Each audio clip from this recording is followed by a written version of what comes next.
Welcome. Welcome. Today is a special day because today we are going to be finishing up Chapter 4, which is the final chapter in Semester 1. Before they start going into the part writing rules and all that stuff, for today's video, we are going to be introducing functions. It's very special. This is one of my favorite chapters. I said this was one of my favorite chapters from last video. Introducing functions. Not going to get into the how or the why. We're just going to throw a couple of breakdowns at you. Couple of graphs. I made a graph. I made a nice little graph. I'm excited to show you guys the graph. Yeah, so where we're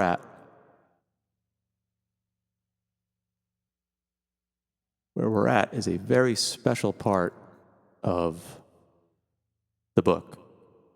This is the end of the first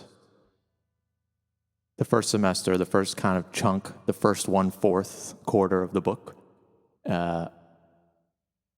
Where they've taught you pitch, they've taught you rhythm, they've taught you a little bit about triads and seventh chords and their inversions, a little bit. And now they're going to build scales out of chords. So they taught you notes, they taught you scales, they taught you chords. Now they're going to teach you chord scales in a diatonic mode, which is very simple. Diatonic meaning 7 notes. Just the 7 notes in a major scale. Just one chord for every single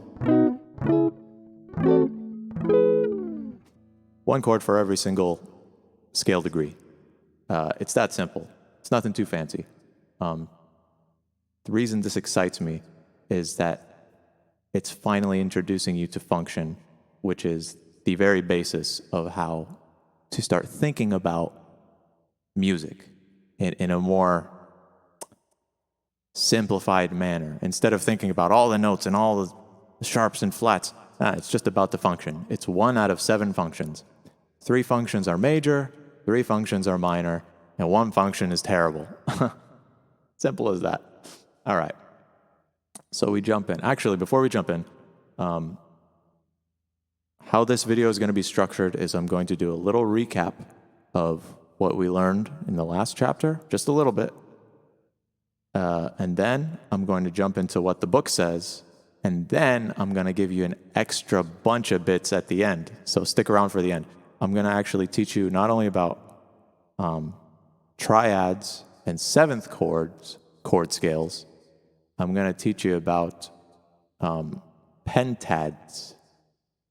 All right? So there's triads, tetrads, and then pentads. 3-note chords, 4-note chords, which is just a 7th chord, and then 5-note chords. Actually, untrue. I don't want to teach you about 5-note chords. That's probably a little bit too much. What I will teach you, though, what I definitely want to teach you is chords built in fourths. So right now we're dealing with all these chords that are all built in thirds. I want to introduce you to chords built in fourths. It's super neat. It's super easy to get a hold of, especially if you play the guitar. It's probably going to be a more guitar-centric lesson when I get into the chords built in fourths. But you can apply it to any instrument. It's just super cool. Anyhow, now let's jump in. First, we start with the recap. Last chapter, we talked about basic inversions. Luckily, this chapter, we won't be utilizing them. Everything in this chapter is just going to be a root position, but it's important to know your basic, let's call it a 5/3 chord, even though you wouldn't really write it like that. And then you have your 6 chord, 6/3, whatever, even though you really wouldn't write it like that. And then you have your 6/4 chord. Those are the only inversions I'm going to get into.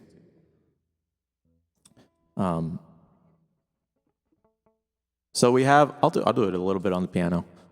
So we have a little bit, see my fingers there? Yeah, you can see my fingers. So here we have like a C major chord, all right? The inversion of that, first inversion, we just take this root note and you flip it and put it on the top. In the second inversion, you take this third note, mi, re, do, and then you flip it and you put that on top of the top. So you have three different versions of a C chord. 1, 2, and 3.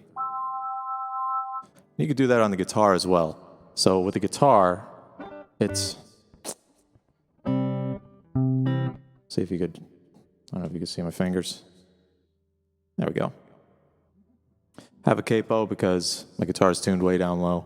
So if you want to copy the notes, you can copy the basic shapes here. I'm using super basic shapes. That's the first one.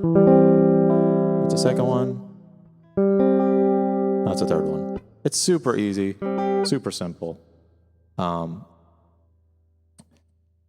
You can tell already while I'm playing them, they give, if I'm playing root position chords,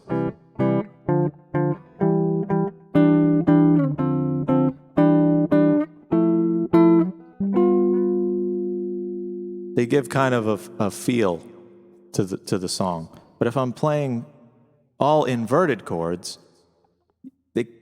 since the bass note is different, there's less dictation on where the chords want to pull. As a matter of fact, I can probably play it on the piano a little bit better, even though I suck at piano. So, here's a pretty good example. So if I were to play just this basic little upward progression,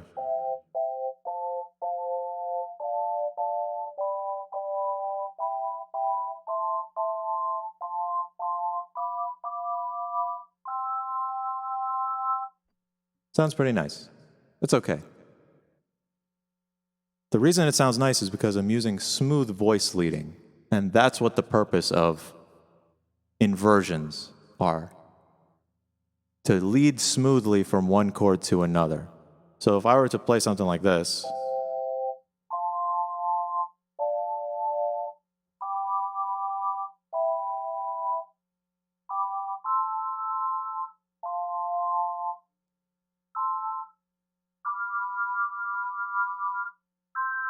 please forgive the mistakes.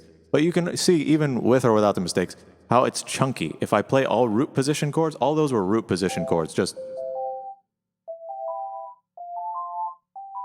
It just feels really chunky and lame. There's no thought between what voice leads to the next.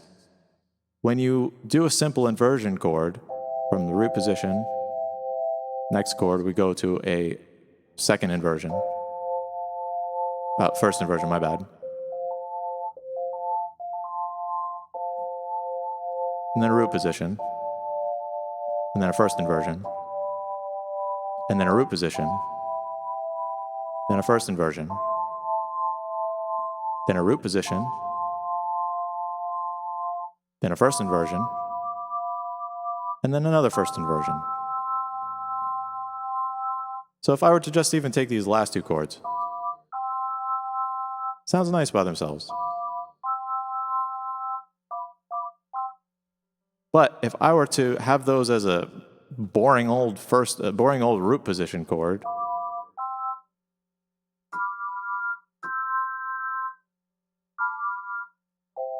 it's kind of like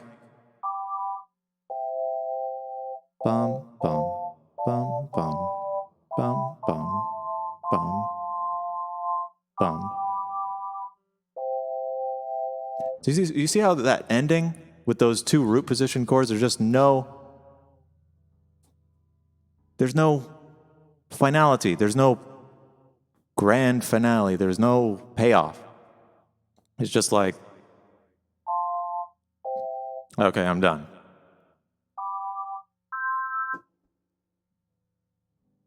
It's almost like you're just using one note the whole time.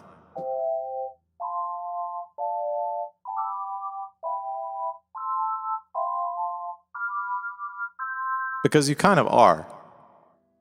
They'll get into it in chapter 5, but it's because you're just using parallel fifths and parallel octaves. You're just using like parallel, it's just...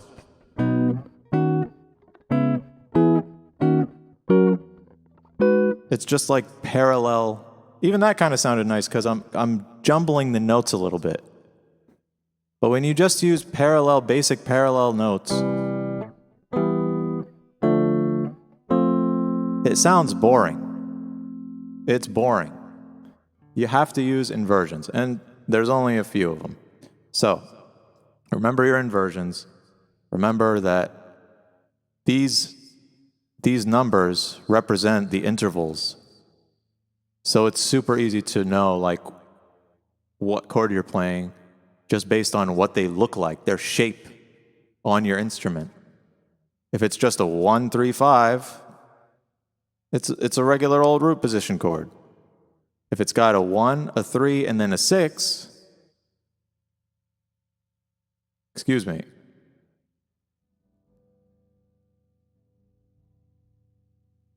You could have a 1, 3, and 6, but it's probably going to look like a 3, 6, and a 1. So that kind of looks like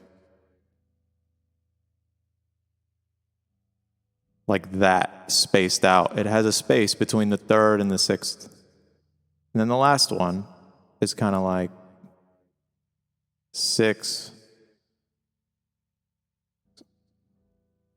excuse me, have like a 4 and then a 6 and then a 1.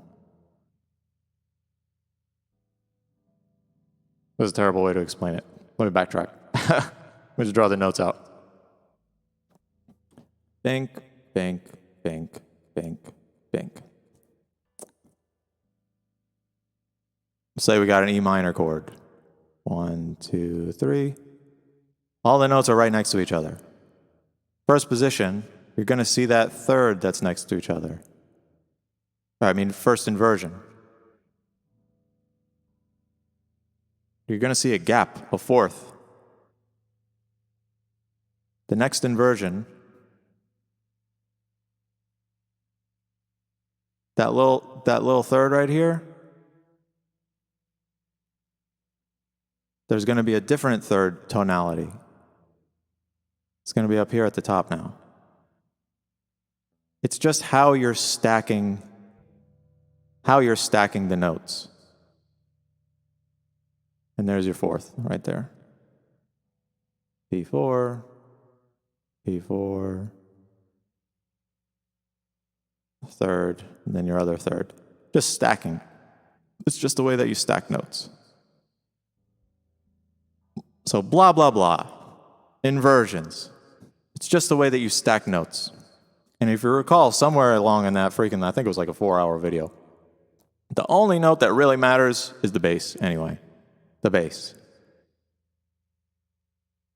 See that? So it lets you know whether you're in the root position, first inversion, or second inversion. I'll give you an example on the guitar. Just go like that. Dang. It's a lot of free space. Okay. So, right off the top of my head, if I'm playing like a G chord, see if we can get the camera over here.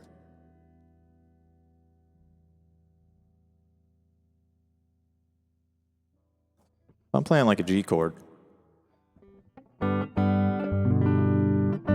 right?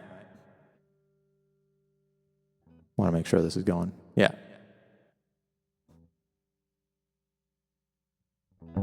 There you go. You can see it good now. Good old G chord. How many times have you heard like G to D to E and then to C?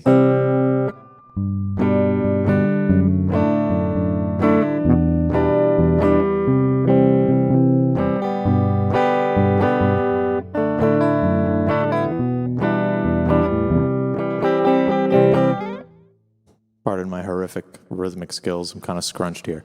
But how many times have you heard that? G to D to E minor to C. How many times have you heard that? Now, all you got to do all you got to do is throw some inversions in here. Okay? So we want the bass leading to be smooth. From D, we don't want it to jump up to D. And then you got an E chord, and then a C chord. Well, to me, that kind of sounds really lame and first position-y and hokey. It sounds like you haven't studied chords yet. It sounds like just beginner stuff. But with some simple inversions, you can change the whole feel of this. What if you had a G, and I want the bass to go down?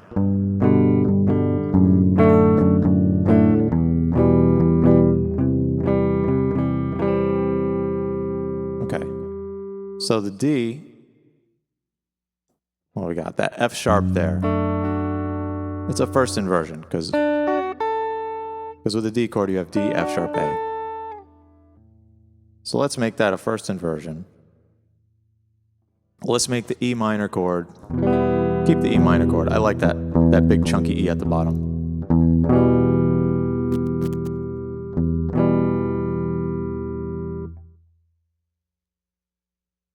And then for C, the C sounds nice, but we could do something different.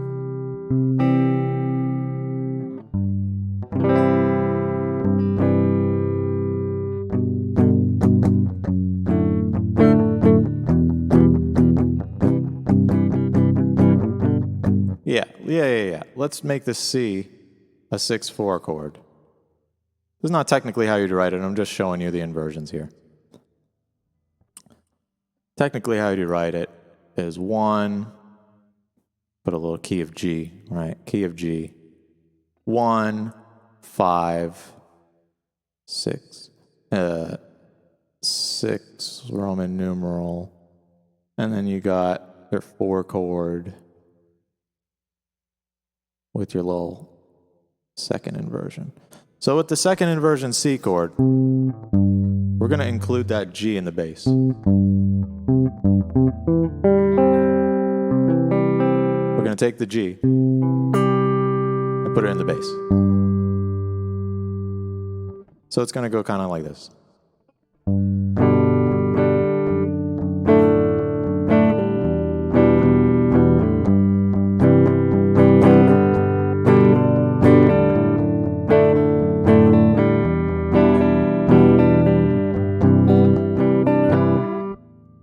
If you want to get technical, I'm keeping this D note here, no matter what chord I'm playing, so that kind of changes it up too. So with simple additions, we got, I can explain this, we got a G, a D, I guess it'll look like an F sharp, that's what a slash chord would look like. Then we got an E minor 7, because the D is the 7th of an E minor 7.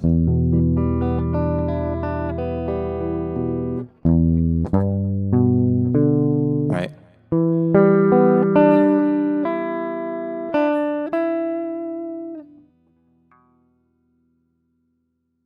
And then the C is going to have a 9 on it. I'm going to have to put C major, actually. Major, you could put C major. It's not really a C major 9.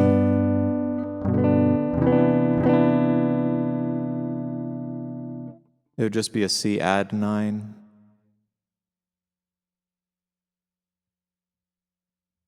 / G. See how annoying these sheet music lead sheet symbols become? It's way easier to just write 1, 5, 6, a little 6 with a, I guess you just put the number 7 on there, and then C,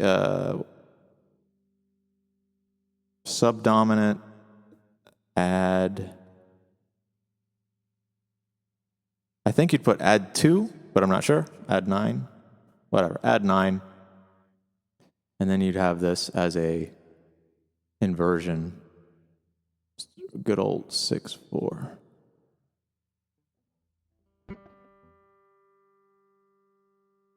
So this is kind of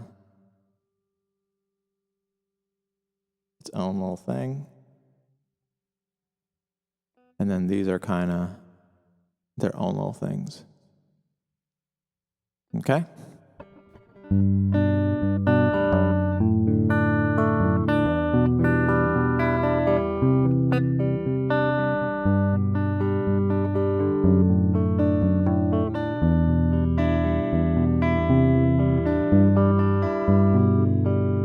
Still, I could play that a little better.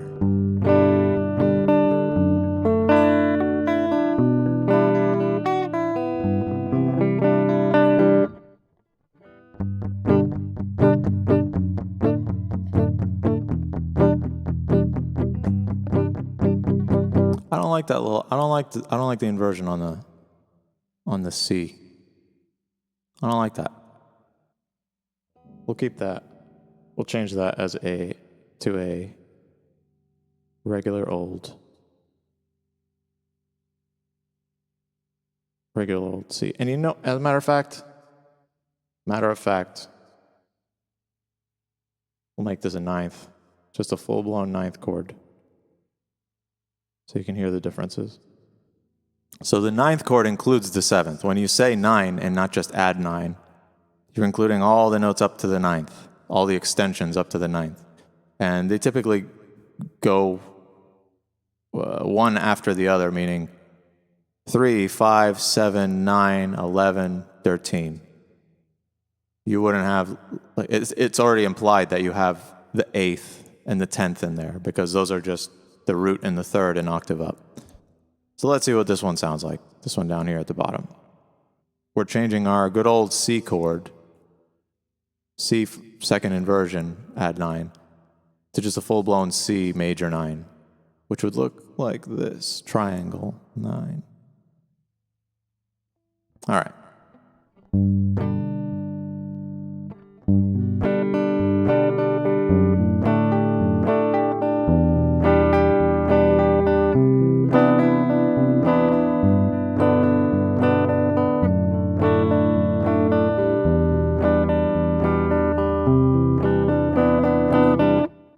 Sounds nice already.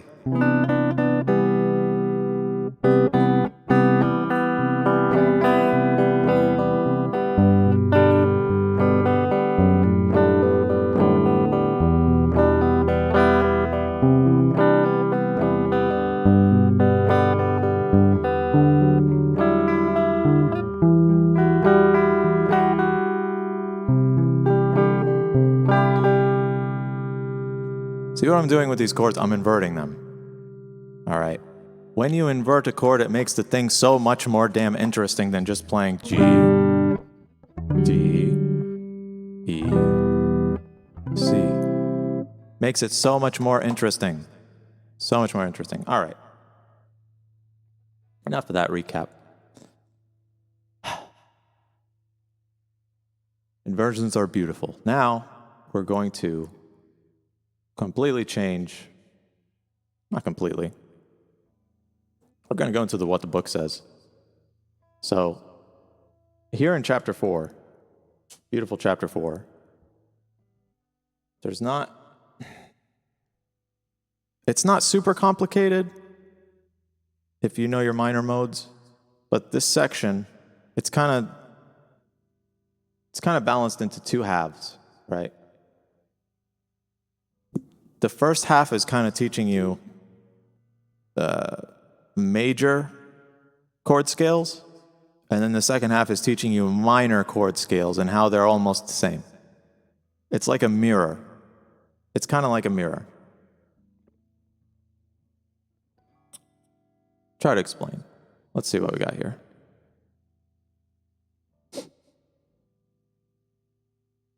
The first thing it shows you is, matter of fact, I'll try to get it here. Watch this. Look at my skills. Been learning some skills, boys. I think I have been.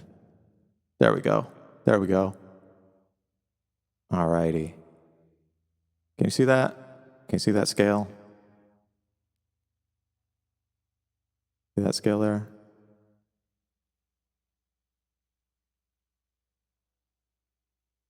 A breezy. See that scale there? So they're trying to show you just the basic of the basic. This is a minor scale. All right. It's kind of funny. The first thing they throw at you is the minor scale.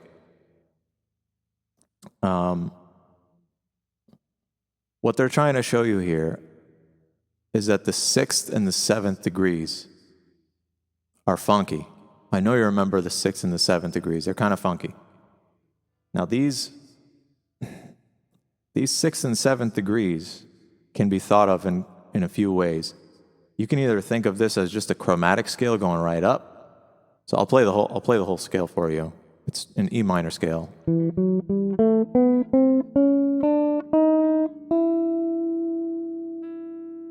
So it's kind of like, if you had just a regular old minor scale, let's play it over here. And then you had like a melodic minor scale. And then you combine them.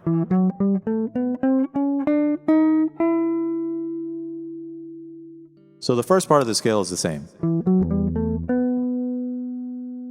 The first tetrachord, if you remember what a tetrachord is, it's just the first 4 notes of the scale. First 4 notes of the scale. And then the last 4 notes of the scale, the upper tetrachord,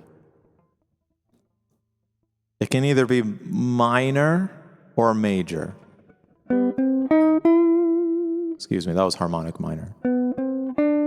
That's minor or major.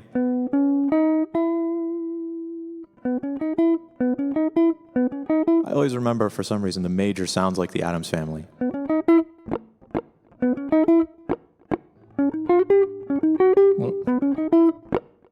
Play that right.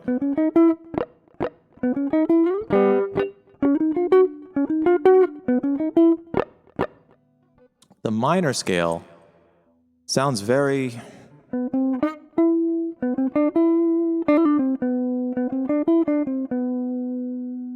It's almost like depressed.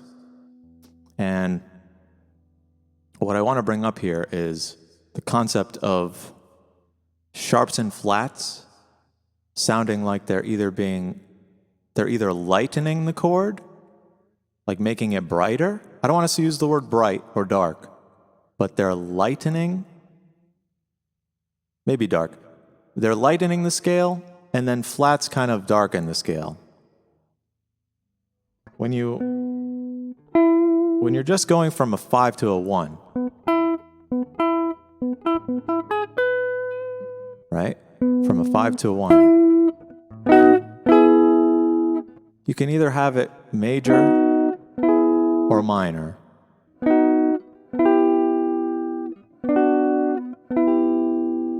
Major or minor. And the only difference is those few implied notes, the 6th and the 7th, what they're referring to right here. The darkening of the scale contains the flatted 6th and 7th.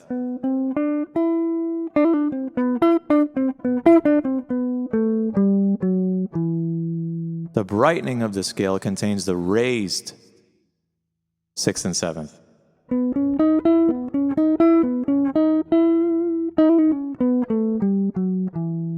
Even if you do the false thing, which is descend on a melodic minor scale, it still sounds kind of bright.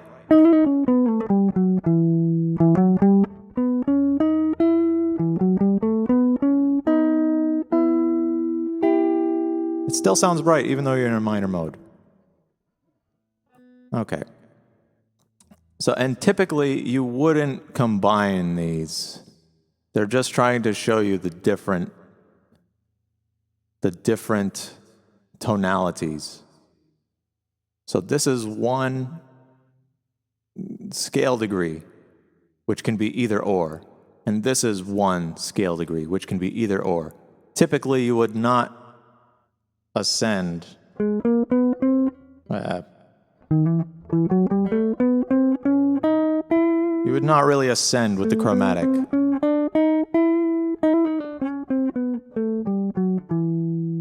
There are some cases where you would to imply a chromatic descension or ascension, but in diatonic scales, when you're using one focal harmonic change at a time, without using suspensions or like playing with minor modes or whatever, typically you just stick to one of those. Either they're raised or they're lowered. And if you recall that good exercise that I showed you, you can just play between, for your ear's sake, you can play between going from the 1 to the 5, and when you ascend, you raise the 6th and 7th, and when you descend, you lower the 6th and 7th.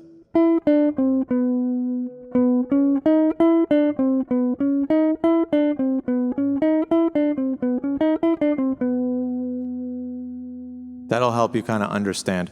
When you sharpen, when you brighten something, the notes tend to want to go up. When you darken something, the resolution kind of wants to go down. So when you're brightening that upper tetrachord, 5, 5, 6, 7, 1, they want to go up. And when you darken something, it tends to want to go down.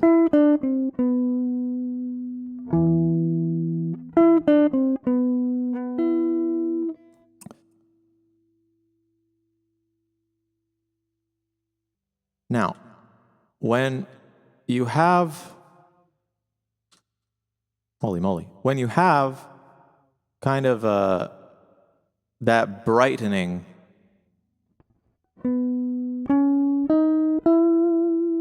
it typically goes up and resolves by step, whether it's a whole step or a half step.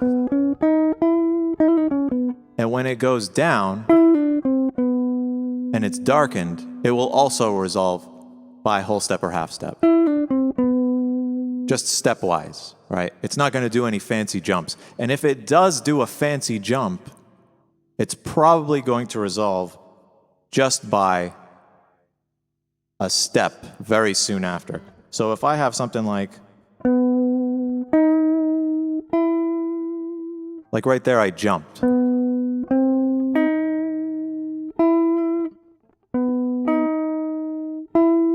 The resolution is to want to resolve typically by step soon after. And if it jumps again, it's going to resolve again by step.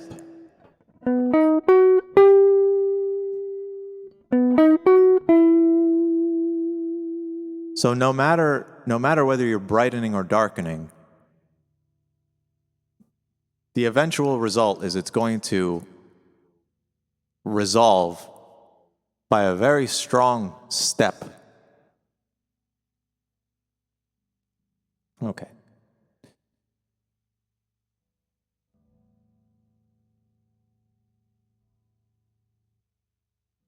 Now this resolution stuff is a little deep if you haven't listened to a lot of classical music. It gives you really good examples of Bach well-tempered clavier. If you've never heard, just go and listen to that.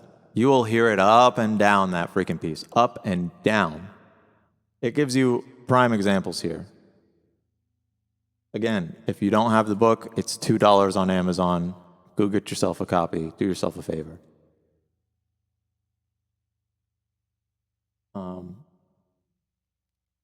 Old used editions, boys. Old used editions. It's beautiful. Tonal harmony.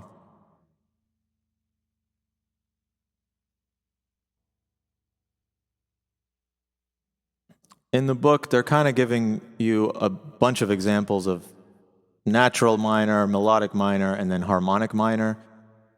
They're trying to explain to you that this natural sixth can be mixed with the raised seventh and vice versa or whatever. You can have this resolution from the 5 to the 1. in a harmonic minor context.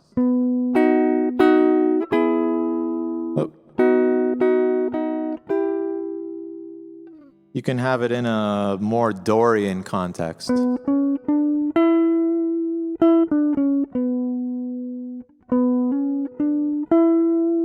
I believe even Family Guy, the ending to Family Guy,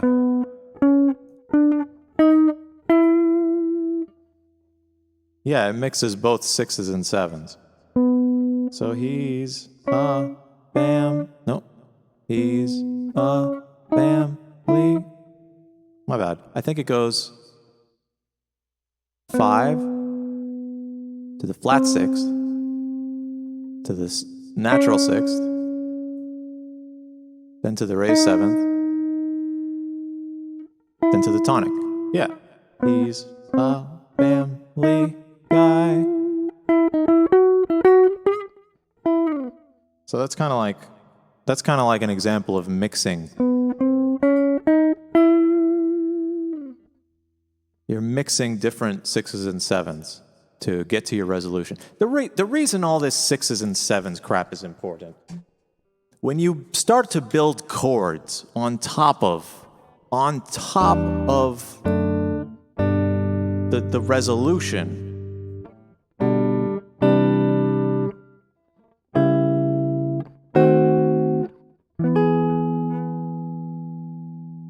you'll start to find different combinations and interesting combinations that you can build on top of that 5, 6, 7 to 1. They're focusing so heavily on that 5, 6, 7 to 1 because those are the main, you'll find out very soon, those are the main kind of malleable functions. Let's see, when do they finally start getting into functions here? Hey, there we go. So now it's time I brought up my handy dandy charty chart. Look at this chart. So if you don't know where to get this chart, you go to sonamor.weebly.com/LSN, and then you scroll down to the bottom. You'll find this big old chart. Or you could just go to sonamor.weebly.com, click on the menu, go to Learnings, and then click on LSN or Lessons. It'll be in both of those. So these are diatonic chord scales. I'm going to show you a bit about all of them first, and then we're going to start from the top and work our way down to the bottom. So all it is, you got your triads here in major. You got your 3 minor types of triad chord scales: natural minor, harmonic minor, and melodic minor. Then, just for reference, I combine all of the minor modes chord scales just to show you how you can move from one to the other. This one's not super important. And then I show you the actual most used minor chord scales, which is somewhat of a mixture of these. Then we move on to Tetrad chord scales, or 7th chord scales, which is pretty much the same damn thing as the triads. They just have one extra note in there, just one, and a little tiny symbol change. Very simple. I don't even get into the harmonic minor and all that. Although you could absolutely make a chart, but that's way beyond the scope of this. I just show you some natural minor chord scales and how they're similar to the major chord scales. And then I show you the actual most commonly used minor chord scales. So, let's dive in. We have our boy, G major. We're going to start simple, super simple, G major. As a matter of fact, copy image. Let's move this over to our handy dandy paint so we can paint on it if we want.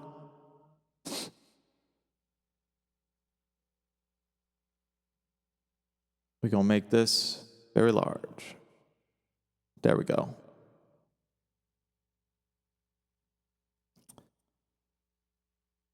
Now we can see. Yeah? Okay. Triad chord scales. super duper simple. The way I kind of outlined this is the scales with the stars on them, with these stars on the side, those are the important ones to learn. And a lot of them are the same. A lot of them share the same. So don't be like, oh man, I got to learn all these different. Nope, they share most of the same chords, which is why they're important to learn, because they have stuff in common. All right, so good old G. We got your G. As a matter of fact, I'm going to play it in like bar position chords.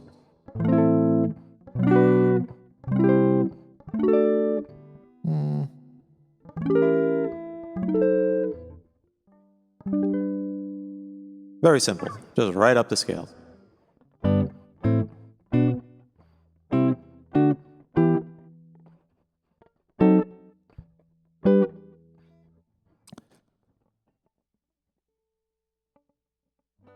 Their first kind of instructional series in the book is that they teach you that the uppercase Roman numerals are the major ones. So the uppercase here, here, and here.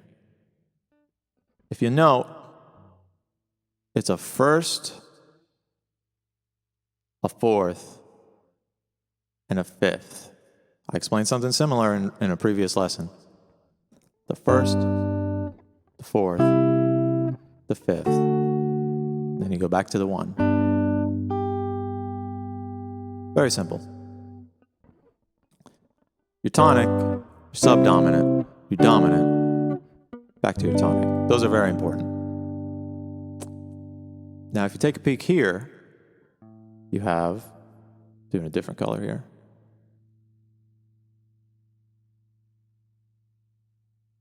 you have your minor chords, your relative minor.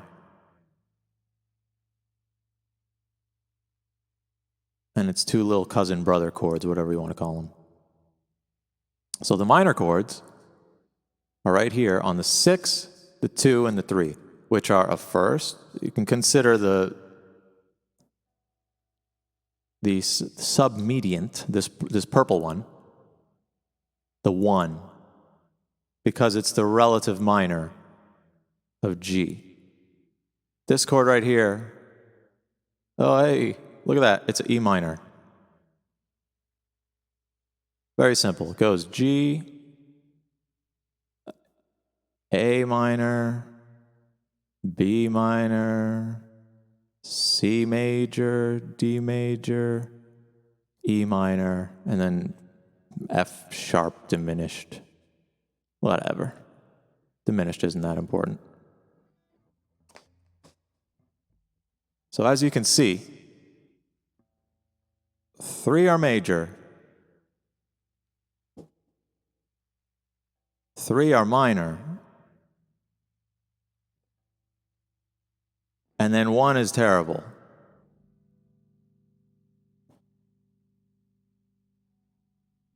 Three are major, 3 are minor, and 1 is terrible.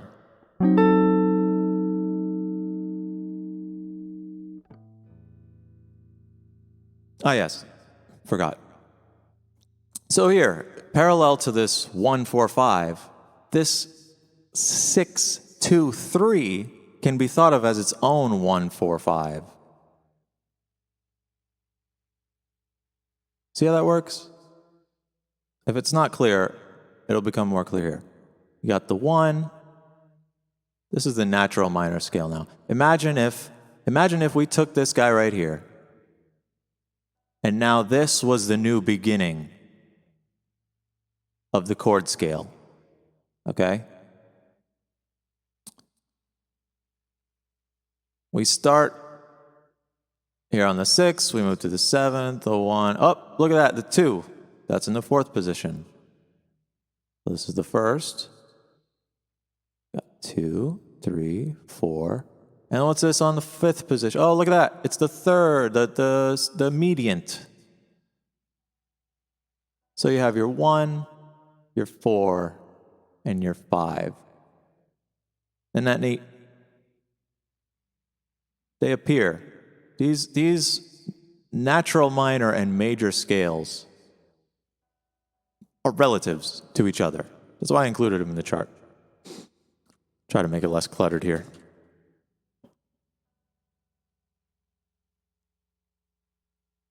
So,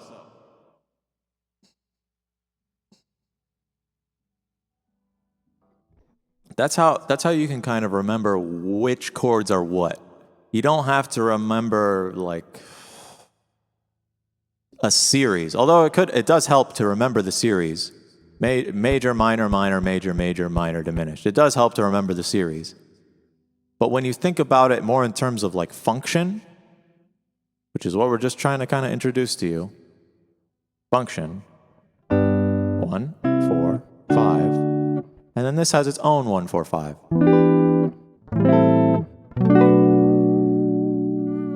So a lot of times you'll hear songs go like this.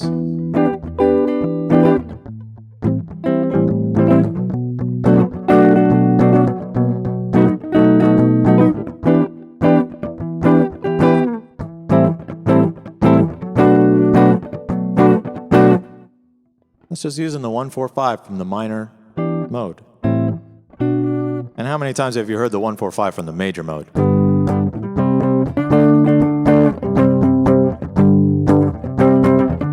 I've heard that a million times.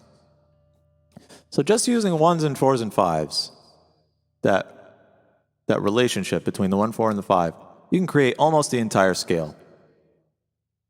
Now this diminished, just talk about this for a quick second. This diminished, this little pink guy right here, Mr. Pink.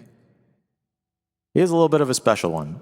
He can be thought of as an extension to the 5, to this dominant chord, this blue guy right here. But really, he is his own being. It doesn't really know what it wants to be. It doesn't know whether it's major or minor. It's diminished. The diminished is based upon the leading tone, the F sharp of the G scale. So you can see the F sharp goes right to G.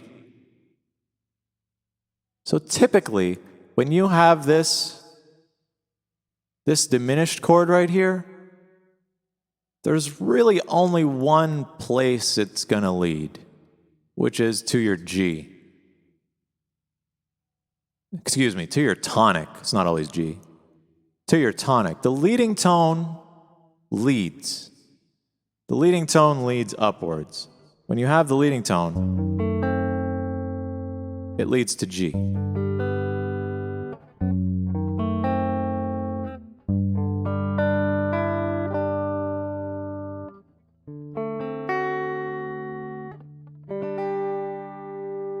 It just really pulls there for some reason. It can kind of go to other places, but for right now, understand that you got 3 major chords, you got 3 minor chords, and then one of them is terrible, kind of. That one that's terrible is that diminished. It doesn't really know what it is, but it knows it wants to go back to the tonic. It's trying to lead you to the tonic. It's the only place it can kind of lead. Up until chapter 13, we'll get into other stuff like that. Like borrowed chords and modulation and all that crap. Applied dominance. But for right now, understand that this guy, because it doesn't know where it goes, we tell it where to go. It goes to the G. That's how it's built. That's how it's built. This is diminished chord, F sharp AC. So remember, we got the F sharp in this key signature here. This F sharp AC can only kind of go to one place, and that's G, B, D. Good old G major. Okay?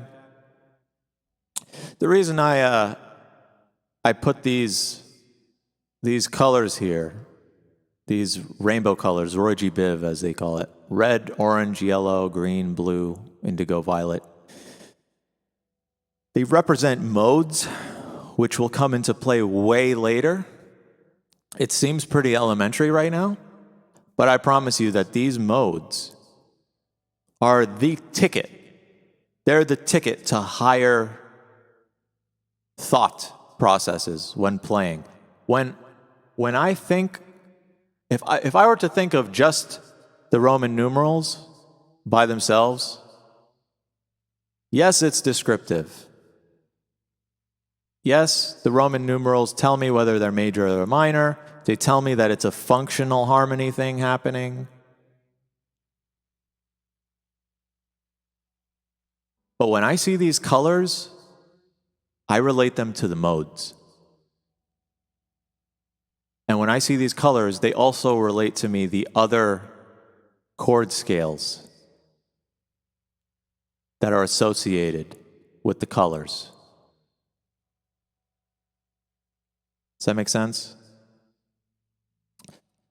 When I see these colors in my head, I have a wider palette of alterations that I can make to the chords. So if I'm on the tonic and I go to the dominant, submedian,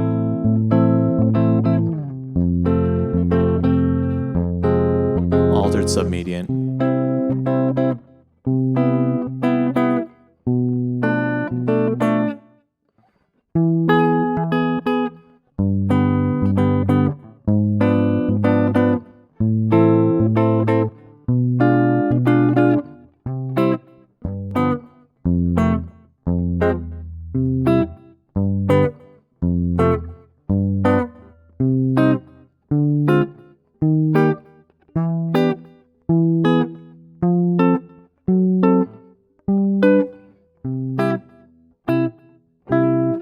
it gives me a little bit more.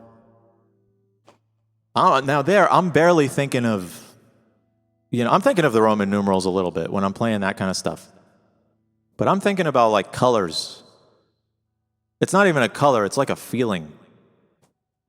At first I associate them with the colors. This is an easy way on how to kind of like associate different functions with different colors. But eventually you'll start to understand, oh, I'm on the one chord. The one chord doesn't have to be major all the time. It could be minor. Or it could be like even diminished in some situations. But it could be minor, it could be a minor 7, it could be a minor with a 6th. And when I'm on the dominant chord, so if I'm playing a minor, I'm on the dominant chord, I know that I can use any dominant chord. Dominant 7th, dominant with a flat 9, I can make it a minor dominant. When I'm thinking of the dominant, I can think of applied dominance, so I could go to like a 2, to a 5, to a 1.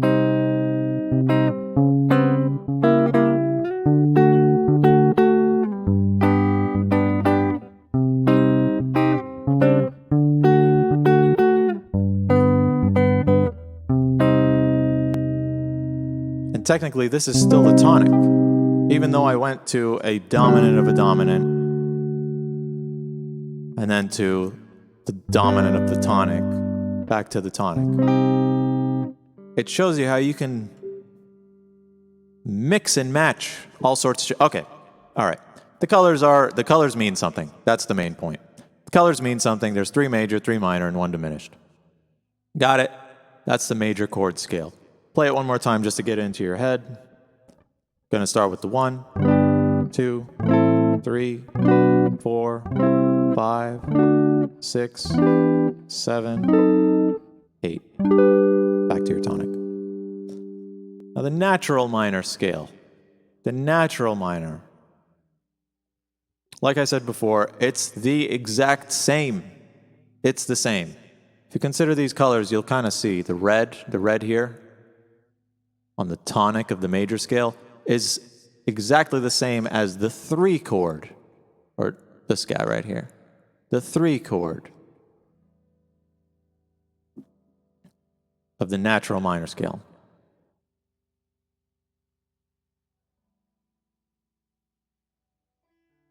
This 3 chord is a G major, right? It's just a good old G major. Now, if you go down, you'll hit that F sharp minor chord again. Hey, look at that. Oh, F sharp minor, look at that. Diminished, my bad. F sharp diminished. And then if you go down one more, oh, look at that. You're at your regular old E minor chord. Good friends. So you got from your major to your like diminished second whatever, then to your E minor chord. It's very simple to go from major to natural minor. It's your relative. All right. So your natural minor chord scale sounds extremely similar. It's enharmonic. 100% it's enharmonic with the major chord scales. The only difference is where the tonic is, where your ear wants to lead. So they are different. They are different even though technically every single note is the same.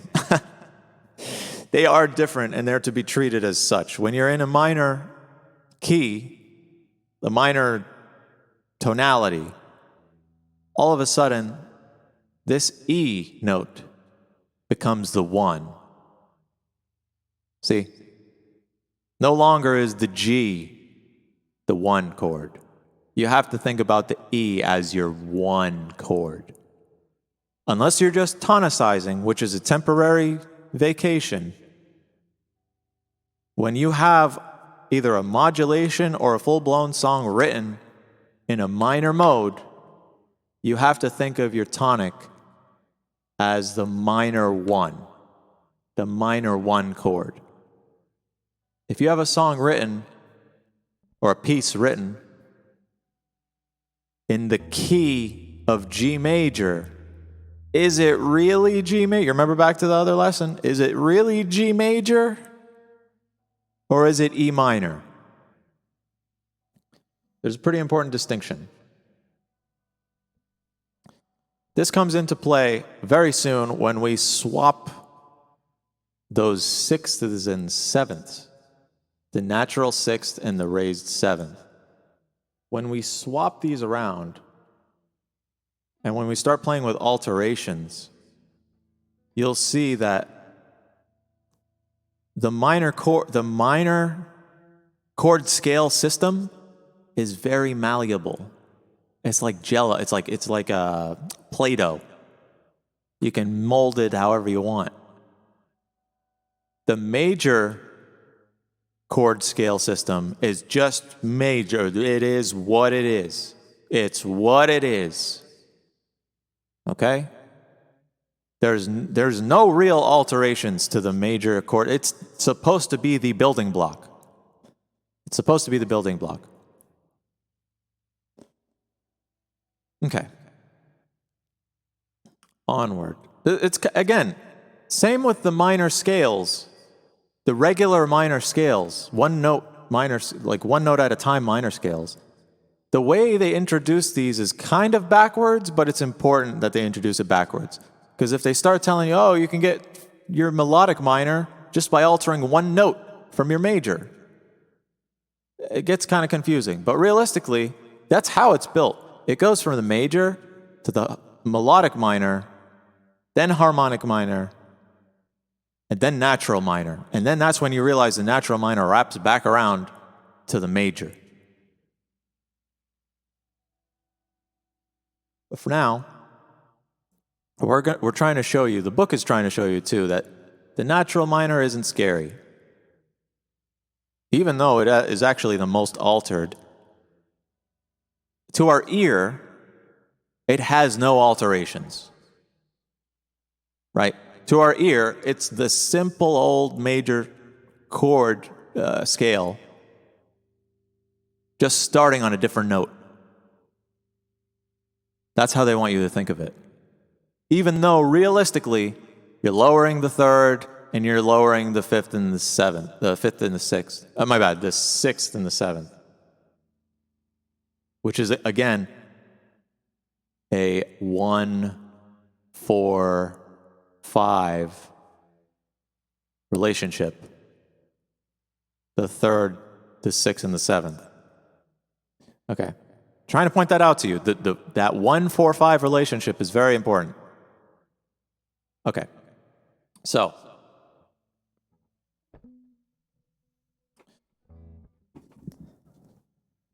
we have our major chord scale.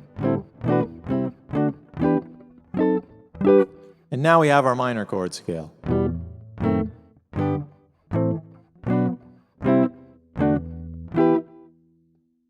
The same. It's the same.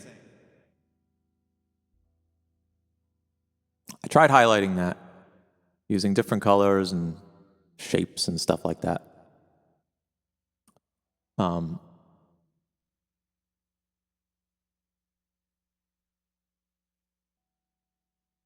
there's nothing too deep or complex to say about this yet, other than check out the relationship. Just remember this relationship that the two, along with your relative major and minors, which can be swapped, like the G to the E, the G major to the E minor, the one chord to the, this one chord to the minor sixth chord, the submediant. It's similar to the one chord here and the major third, whatever, major three chord built upon the third scale degree here. So those are your kind of anchor points. And to fill in the spot between those anchor points is pretty good. You can realize that this diminished 2 chord is the same as this diminished 7th chord. I should say the correct terminology. The diminished supertonic is enharmonic. The diminished supertonic of the natural minor chord scale is the same enharmonically as the diminished leading tone chord of the major chord scale, of the relative major chord scale. You see how laborious all this stuff becomes? Just a mouthful. When I think about it in my head, I'm like, oh, the 2 is the same as the 7. That's how I think about it in my head. The diminished 2 is the same as the diminished 7. All right. So that anchor point is important right there. That anchor point is important. You can also consider a few more anchor points.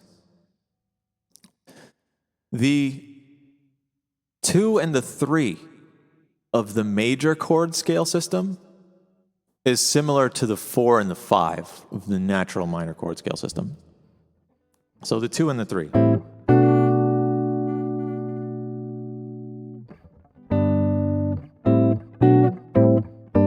Is similar to the 4 and the 5 of the minor chord scale system.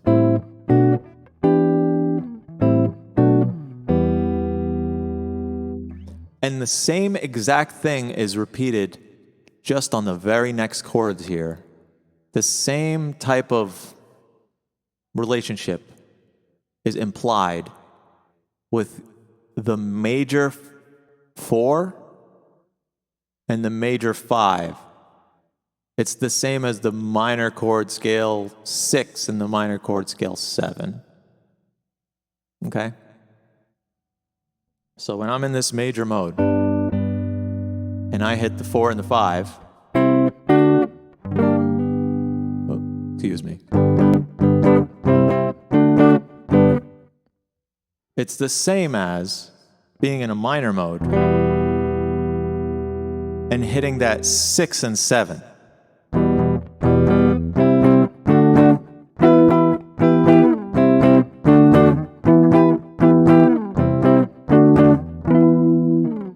You've heard that. You've heard both of those a bunch of times. I'm sure of it.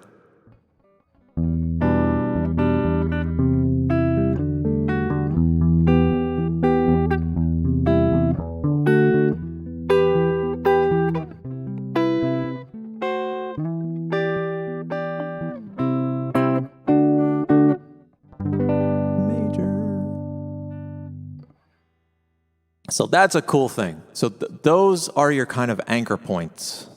That's kind of what I wanted to talk to you about in the natural minor relationship, the relativity between the natural minor and its relative major scale. Your 1 and your 3, or your 6 and your 1, whatever. That little diminished in between them, that little diminished guy right in between. And then you have your 3, 4, 4, 5, whatever. Or your 4, 5, 6, 7, whatever. So those guys, these guys are minor, and these guys are major. Just some stuff to watch out for. This guy's diminished, and then these guys are your 1 and your 1, your major and your minor. See how that kind of breaks down? Every single chord has its own little place in life. We all have our little places in life, right? Every chord has its own little function, its own important value. Now, I promise you, function is going to come in heavy, and it's going to be super duper fun. I think it's around chapter 7, so not too far off. But again, we're just trying to introduce you to the chord and not explain how they work or why they work. Just kind of, this is your selection. These are your selections. 1, 2, 3, 4, 5, 6, or 7. And these are how they're related, sort of. Later, we'll show you how to connect them in a different video. Okay, so we gonna dive in, boys. We gonna dive in even deeper. So now we're gonna move down to your harmonic minor. Let's draw a line here so we don't get confused. Harmonic minor chord scales. Again, still in triads. Super simple. The only difference between your harmonic minor and your natural minor is the addition of this sharpened 7th degree. Okay? This 7th degree right here, which is a D sharp. Okay? So any chord with that D sharp in it, so this one, and this one, they're going to be altered. And just to make things a little bit more simple for you,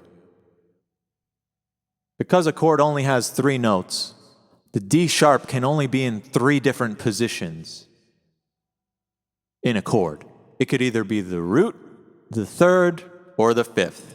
So either you're altering the root of a chord, the 3rd of a chord, or the 5th of a chord. Okay? So what does that mean for the alterations of the scale? The chord scale. That means 3 out of these 7 are going to be altered. Okay? The first one that's altered from your natural minor chord scale is obviously the 7th, because the D sharp is the 7th built upon the 7th scale degree. It is the 7th scale degree. So the 7th chord in the chord scale is going to be altered. Now this goes from a major, see this? A capital Roman numeral to a lowercase Roman numeral. I should probably point out at this time, if you haven't already got it, capital Roman numeral is major. Lowercase Roman numeral is minor. And here's the first time we see an augmented. But diminished implies a diminished, and augmented implies augmented. Wow, isn't that hard to figure out? Here's the first instance we see of an augmented triad. And good for you, it's not even used that frequently. It's barely used at all, actually. So, Just know that when you're seeing these Roman numerals. When you look at this harmonic minor leading tone chord, you'll see it's a lowercase with a diminished, as opposed to this natural minor, which is an uppercase 7th. Okay? So all they did was take this major chord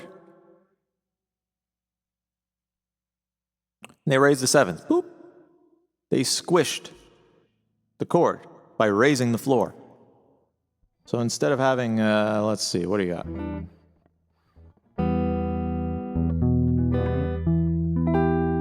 Instead of having this, you now have this. And can't you already hear how it wants to pull back to the 1? Same as, hey, look at that, hey, back up here to your major chord scale. Same type of 7th chord here, diminished whatever 7th on the leading tone. Same dealio. The 7th wants to lead to a 1, back to your 1. You feel me? Do you feel it? Do you feel it?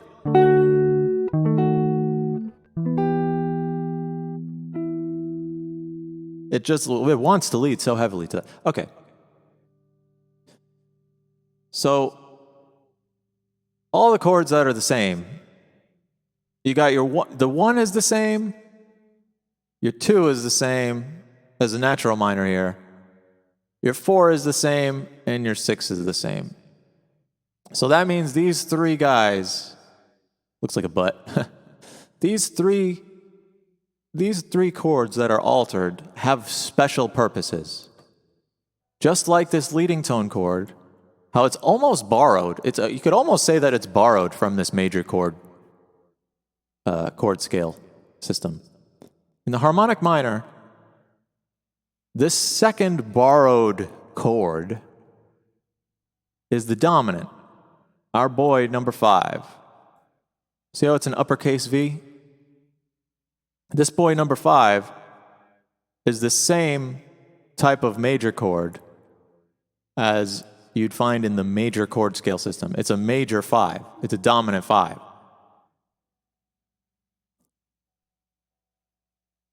And just as how the 7th, the leading tone chord, we had raised one of the notes, we will raise a note in this dominant chord. Only this time, it's going to be the 3rd of the chord. See? It's the same note. It's a D sharp. You're taking the D and you're raising it to a D sharp. Taking the D and you're raising it. Pause. So you're raising this D sharp. Without it, if I was to stop on this 5 chord here in your natural minor chord scale mode, whatever.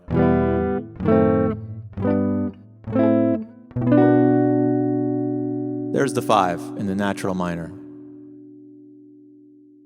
Now in the harmonic minor, sounds like this. All I'm doing is raising the D note. So instead of this minor chord, we have a major chord.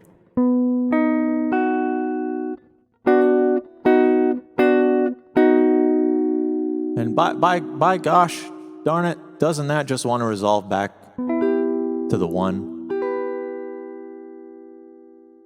Absolutely it does. That's why I said earlier that the 7th chord up here,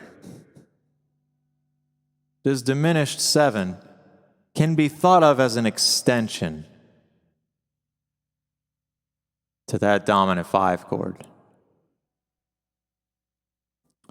Same dealio with the harmonic minor setup.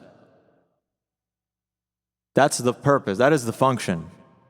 That is the function of having the dominant 5. It's almost like it's borrowed, almost, from the major chord system. It's not borrowed. Technically, it's its own thing. It's its own dealio. But you can think about it like it's borrowed. Now, it's pretty straightforward, that major dominant chord, why it wants to go back down to the 1. It has that leading tone in it.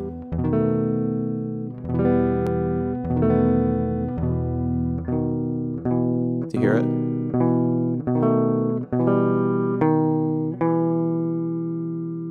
The 5 stays where it's at.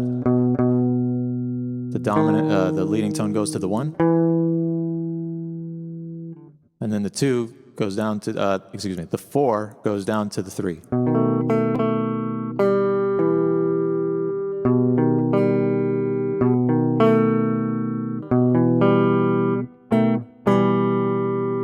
In the very next chapter, it'll discuss which notes want to resolve to where. For now, we're just trying to introduce you. Your ear is already familiar with it, whether your brain can compartmentalize all this stuff into theory words or not. Your ear can hear it. And the last altered chord out of these 3 guys here, 1, 2, and 3, is a bit of a weird one. You have your augmented mediant. So this guy is a bit of a weirdo, and you don't see him that frequently, but it's important to go over him.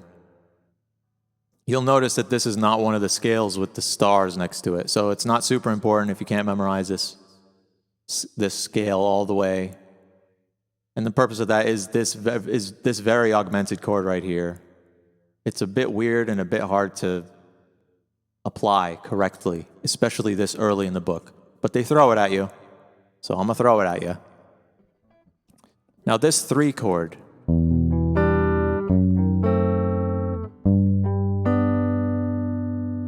typically in a natural minor mode, it's supposed to be just your regular old major chord, right? Especially in E minor, it's your good friend, the G chord.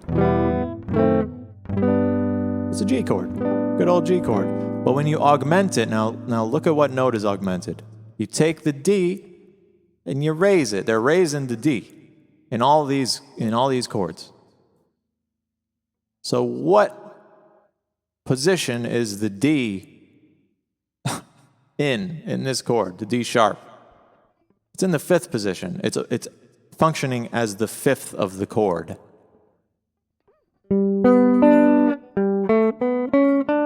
One, two, three, four, 5. So you're taking this D note and you're raising it.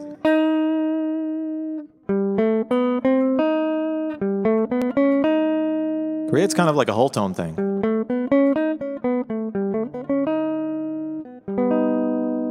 So in context, that kind of sounds like this.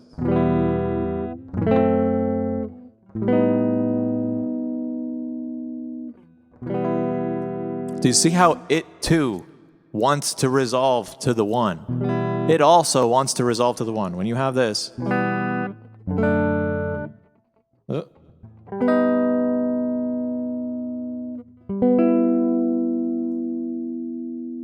a matter of fact, it's only 1 note away from the tonic.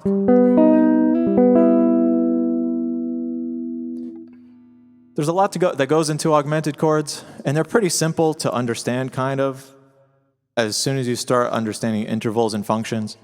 The only thing I'll say about the augmented chord is because it's only 1 note away from similar chords, the relative major and the relative minor, it seems to want to like slide just by 1, or shift, expand almost. It kind of expands.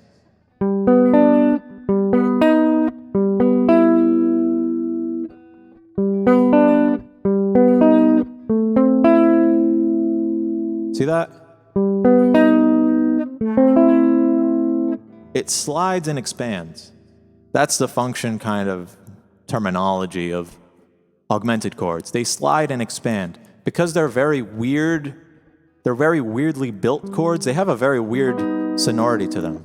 They're not really major, they're not really minor, and they're damn well not diminished. Although they do share a quality with diminishes where they don't really know where they want to be. They're not as depressed as diminished chords. See, diminished chord would be super depressing.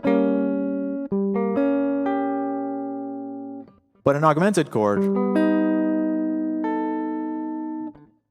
has kind of like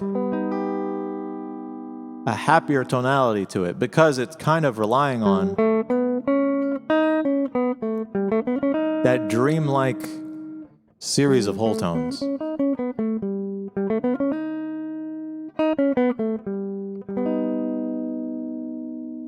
It's not as depressing as your diminished.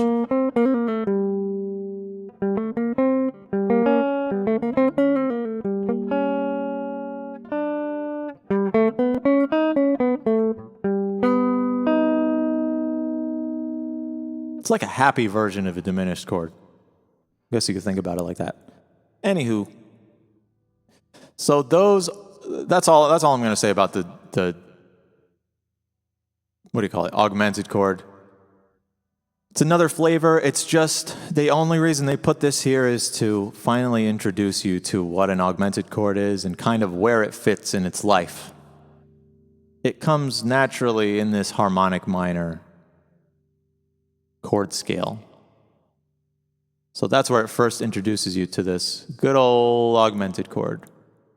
So instead of your relative major, this is why the harmonic minor scale is like,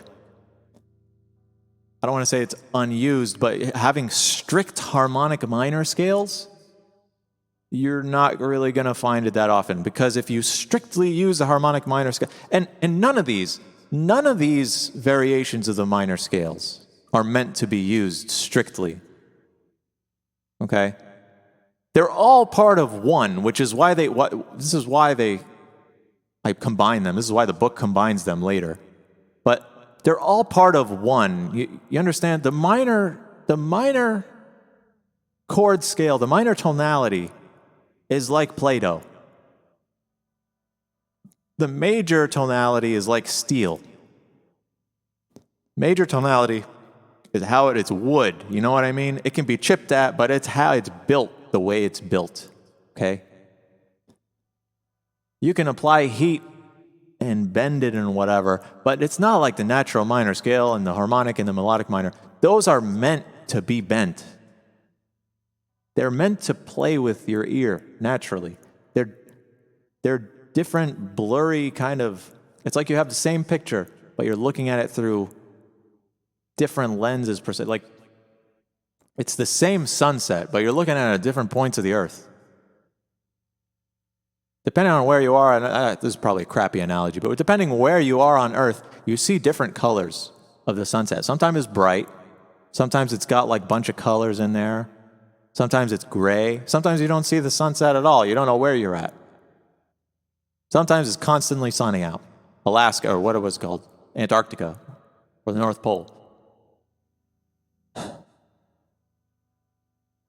But they're all part of one. These guys, they're all part of one. And you can kind of sidestep your way in and out of each one. So, what was the point of that spiel? The augmented. You don't see it that frequently. And the interesting thing about the harmonic minor scale is that it has really no relative major. When you're in a harmonic minor scale, you have no relative major. Because it's altered. You're altering a very important note of the chord itself. You can kind of get away with just if you're playing thirds. Okay, now you're on your relative major.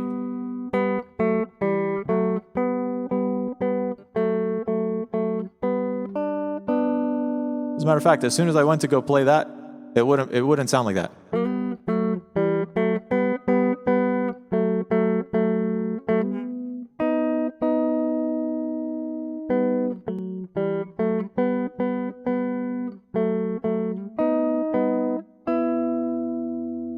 See how it just has its own, like, the harmonic minor scale is so heavy, heavy, heavy, leaning towards that direction of, like, leading tone, leading tone, leading tone, leading tone, leading tone, leading tone. You know what I mean? It just leans so heavily in that direction. It's like you're stuck. If you're playing strict harmonic minor scale, you're stuck. And people say, oh, well, Arabic music is all harmonic minor scale. That's not true. That's the hokey Arabics. If you actually listen to real, like oud music, real Lebanese music, real Syrian music, Egyptian music, they're not sticking to just this harmonic minor scale. Okay? There's almost like a stereotype. If you follow strict harmonic minor scale and call it Arabic, you're playing into a stereotype. Music, Western music, or Middle Eastern music, and all the Indian music and all that stuff, they are going in and out of harmonic minor, melodic minor, natural minor, all of it. Even major scales, it's all of it. All right. I had to check the sunset there. Oh, that was a heavy guitar, making my neck hurt. But yeah, if you check out Fairuz, I'll write it down. Fairuz or Kulthum. I think that's how it's spelled. Or like any of the, I guarantee if you just type in oud, O-U-D, oud music, you'll see like these dudes playing like fretless ouds, oud, whatever. You'll see they're not just strictly playing harmonic minor. They're going in and out of all sorts of different. Now, these are like Lebanese, whatever, Arabic names, but same with, and I'm not familiar with like Indian music that much or like Asian music, but check it out and you will see they're not just strictly using pentatonic. You know? It's going all up and down. They're interplaying. Even American music, when you see AC/DC, Lynyrd Skynyrd, Led Zeppelin, I mean, you name it, dude. Avenged Sevenfold, you name it.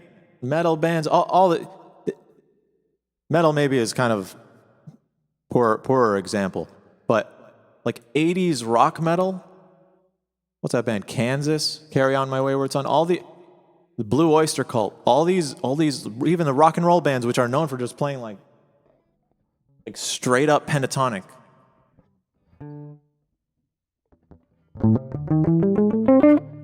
Just straight up pentatonic. They don't stick to just that pentatonic. They have a couple extra notes in between.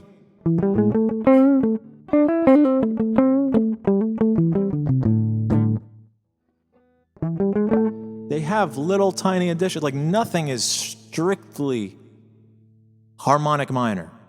You know? The only thing like, this is why they say most pop music is kind of hokey.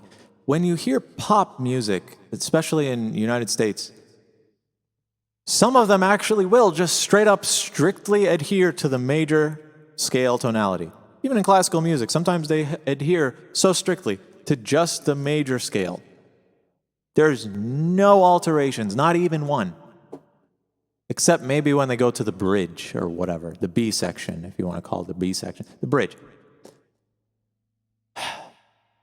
Even the bridge is technically not a B section, but whatever. It's probably like a C or a D section. But the point is, you never strictly use these scales. They're just flavors for you to kind of imply and sprinkle on stuff. Now moving on. Melodic minor. Melodic minor is pretty fun here, okay? So going back, harmonic minor, the three alterations, right? The three alterations that you want to know are your 3, 5, and 7, okay? In order, it's 7, 5, and 3, realistically, but whatever. They're all related, it's just a chord away, right? They all contain that raised 7th, okay? Now, the melodic minor, they go one step further and they raise can you guess it? The 6th. I hope you know it's a sixth. I made a whole dang video about it, like an hour long, 2 videos ago. All right. So the sixth. So it's the same dealio. Chords that have the seventh altered, the 7, the 5, and the 3 are altered. And also, chords that have the sixth raised will be altered. So obviously it will be your 6.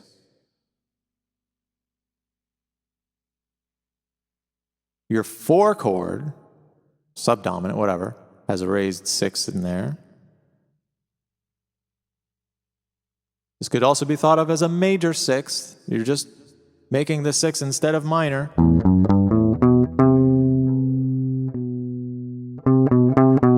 Say 6, 5, 6, 5, 1. You're just raising it to a major. 6, 5, 6, 5, 1. Now all of a sudden it sounds like your friend.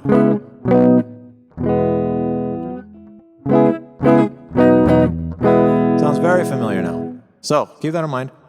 Little alteration, sounds very familiar. They're just taking that minor 6 chord and making it a major. All right. See that?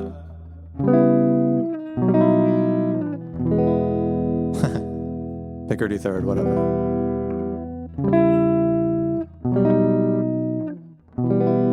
There we go. It's very, very nice quality that these very nice quality that these chords have to them in the melodic minor scale. It's weird. Sometimes you think, oh, the melodic is very harmonic. It sounds very nice harmonically. And the harmonic minor sounds good as a melody. It's weird. These names in the natural minor scale isn't actually natural at all. It's got a lowered third, a lowered 6th, and a lowered 7th in there. Whatever. We're not here to pick apart the names, but... oh, man. The nomenclature, is that how you pronounce that word? Nomenclature? The nomenclature of music gets so bleh. It's such a mouthful.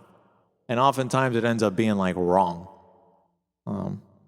Except for the functional harmony. Functional harmony is typically correct, but it does become a mouthful too. All right.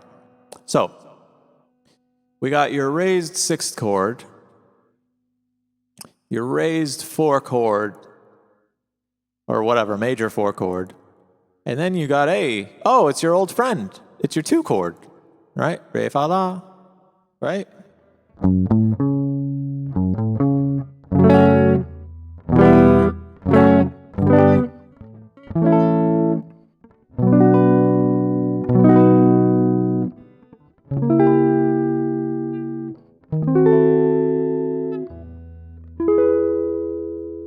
Hey. As a matter of fact, I don't think I played the harmonic minor. I'll play the harmonic minor. We're going back to harmonic minor for 1 second. This is what the chord scale sounds like.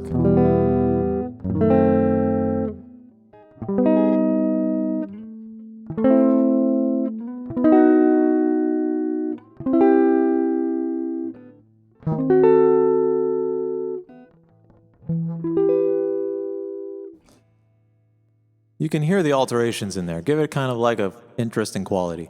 The melodic minor, because it raises 3 more chords, it gives it even more of an interesting quality. I'll try to play it here.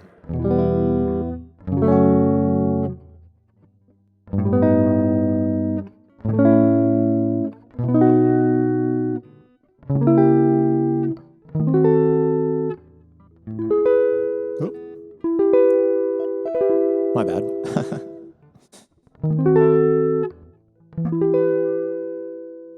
It gets a little cramped up here, especially with the capo, but whatever. Don't judge me by my playing. It's just here for sonority's purposes.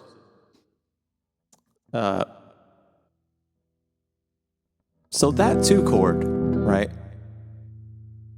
That 2 chord is your good friend, and even the 4 chord, 4 chord and the 2 chord, are your good friends from, oh, look at that, your major scale. They're just coming from your major scale. Again, so it's kind of like it's borrowed from your major scale. And then you got these guys, 3, 5, 7, right? That's from your harmonic minor scale. So you see how it's like one little step alters the chord scale further and further. Now, we'll talk a little bit about, we'll save this raised 6th for last, but I want to talk a little bit about these 2 guys right here. The 2 and the 4 chord.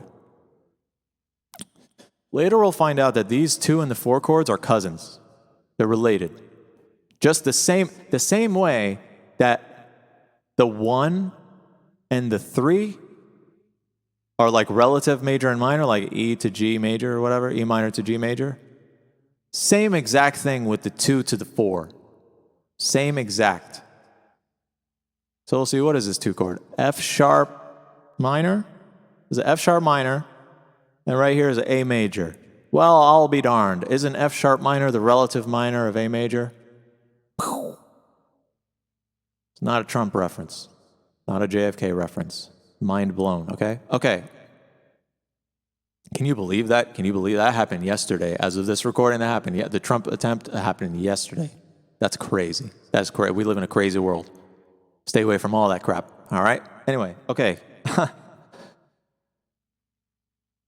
The 2 and the 4 chord are relatives of each other. So here, this scale, we can kind of think of this in very simple terms.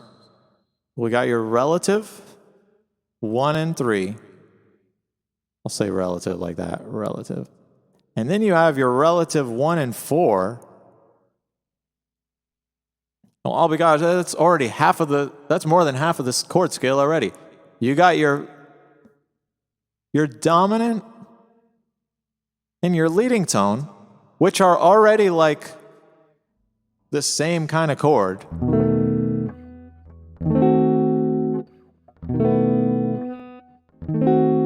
So these are related too. And then that only leaves one more, which is this weird guy right here. The raised 6th diminished.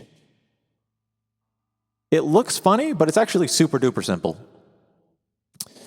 All right. We talk about these 2 and this 4 chords some more.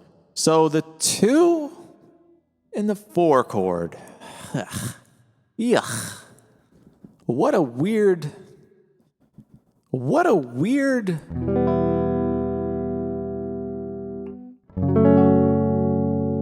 It just sounds a little weird to me.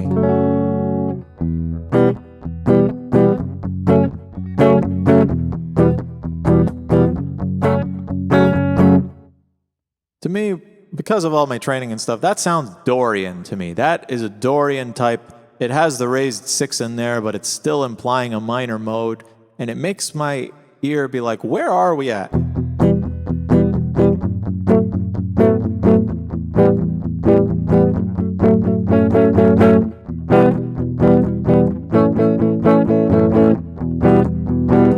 As a matter of fact, if you're watching my hands, when I play this 2 chord, it's almost like I'm playing a 4 chord.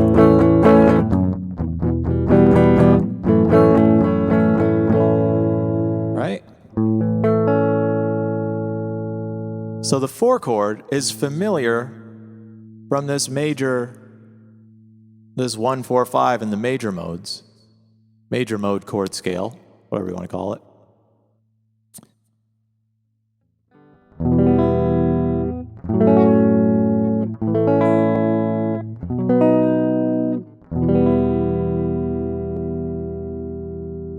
So you can think about it as if you're just borrowing chords from the major tonality. And those two chords, the 2 and the 4, are so dang similar, they go together. You can think about it as they go together. They are a pair. They're almost the same chord. They are the same chord, pretty much. Functionally, they're slightly different. But really, if you think about it, that sharpened note, that C sharp, before we had a D sharp only, now we have a C sharp and a D sharp. This C sharp leads basically to the B in most scenarios. If it doesn't lead to the B, it leads to the tonic.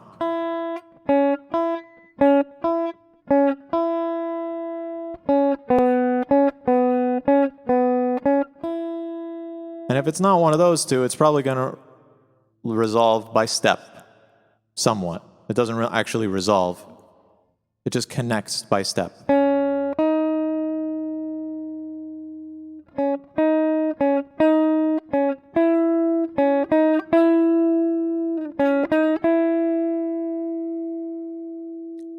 That 2 chord, man, this thing goes deep.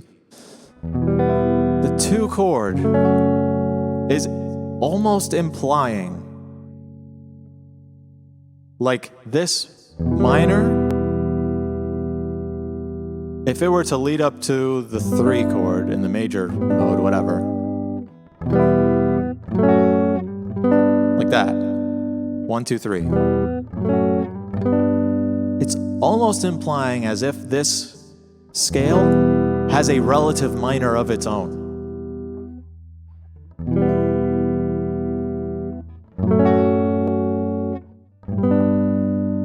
Because it has this kind of resolution.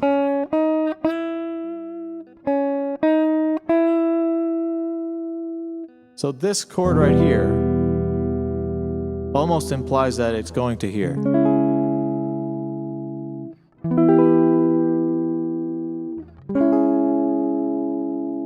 Which, stepping far ahead, it's called a chromatic median.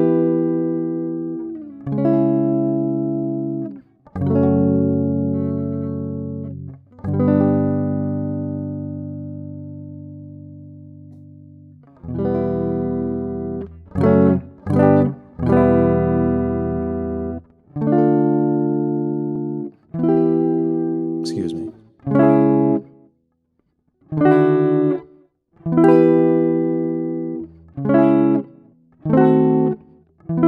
Capo throws off all the dots, messes with my head.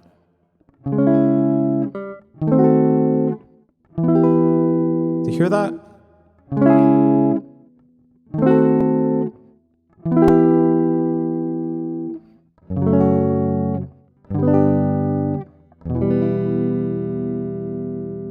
Now what I just did there was I played a relative minor to the leading tone to the 1. And then I played the 2 to the 3, which technically sometimes in this mode has a augmented whatever, that leading tone. And right back to the 1.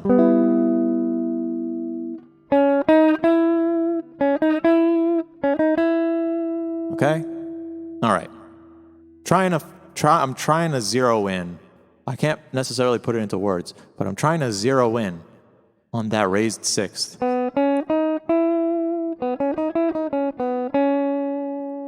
That raised 6th, if it doesn't go to the 5, it's typically gonna go up to the 1. Either just jump right up there, or it's gonna go by step, or it's gonna do some funky. Okay? So when you see that 2 in there, when you see that regular minor 2, when it's not a diminished 2, that should be like a signpost. That should be jumping out at you like, whoa, what happened to my good old friend? Remember here in the major chord system how we had like minor to diminished to major? And that was kind of our guideposts for the natural minor scale. Well, when that diminished is gone, suddenly you're like, oh man, where'd the leading tone go? Oh man, it's almost like it's hiding it. All right, so it's very funny how all this stuff works, because it's like a familiar chord. It's like deceptive almost. This 2 chord, and by extension the 4 chord. It's like, oh, we're in a major mode. But wait a minute, what happened to our good friend, the leading tone? And that only comes in when you hit the 5 chord or this diminished 7th chord. Hey, I don't want to cover up the symbols. But yeah. So yeah. That's kind of a tip when you're hearing this stuff and you hear that major 2 or that major 4, you're like, oh, we got to hear that dominant or diminished to know where we're at.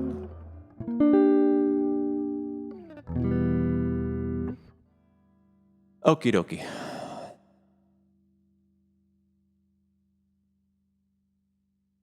So we know about our 2 chord, and our 4 chord is pretty much the same thing by extension.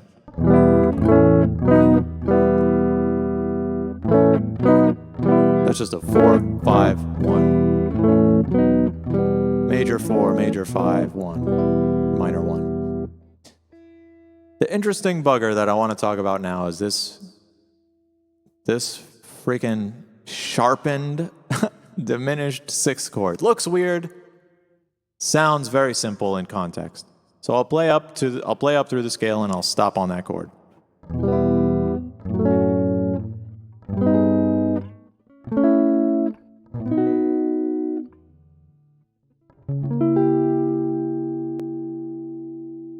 You hear it? I'll play one more time. This time hopefully with the right notes.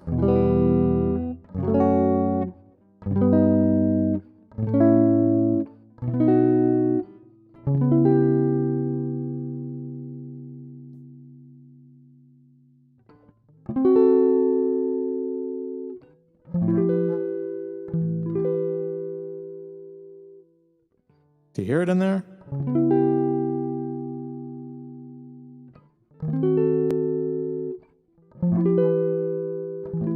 Keep hitting the... Look how small these frets are when you get up to the top, man. Anyhow.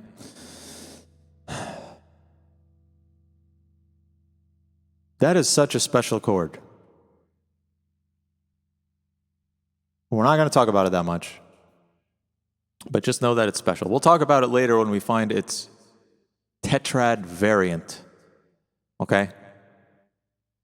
But it has a super special sonority and a super special function. Pretty much its only function is to go upward from the 6th to the 7th to the 1. Some situations it goes down. And really, if you know the rules, you know how to break the rules, and then it can go to kind of any chord you want. But just know that this chord has a specific role to play, and that's its home right there. In the melodic, it comes from the melodic minor. The melodic minor scale. Promise we'll talk about it in the 7th chord section, coming up right after this.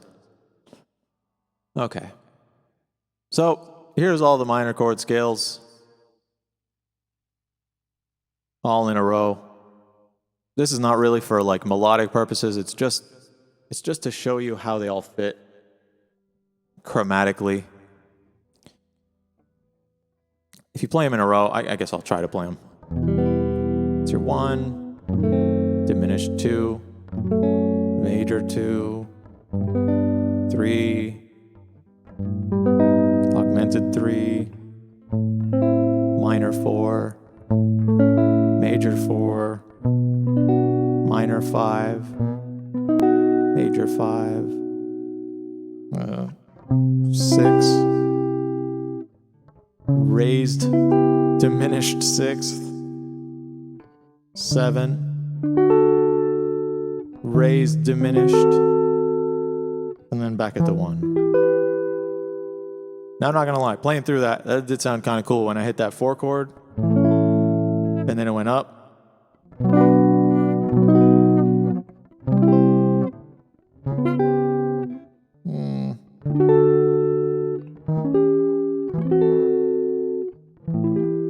That does sound kind of cool. That upper tetrachord from here to here, from here to here, about there, that does sound pretty freaking funky. Realistically, you're not going to see all these together, especially these guys. You're not going to see these guys together. You might hear these guys together, because from the tonic to the dominant, there's a lot of scientific things happening. But the other way around, when you rise from the tonic, supertonic to the third, it's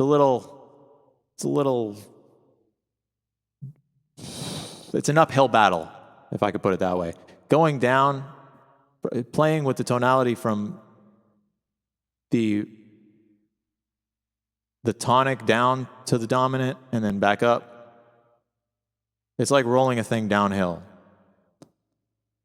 When you're going the other way around, it's like rolling a big rock uphill. You can do it, but you're going to have to be like super smart with your note placement. For the mere fact that tonality comes from, when you have something chromatic, it's typically easier to resolve from a dissonant place to a consonant place.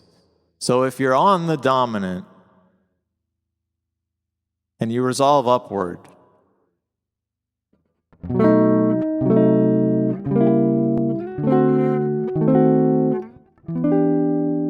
it's easier than if you're on the tonic and you're trying to go upward chromatically.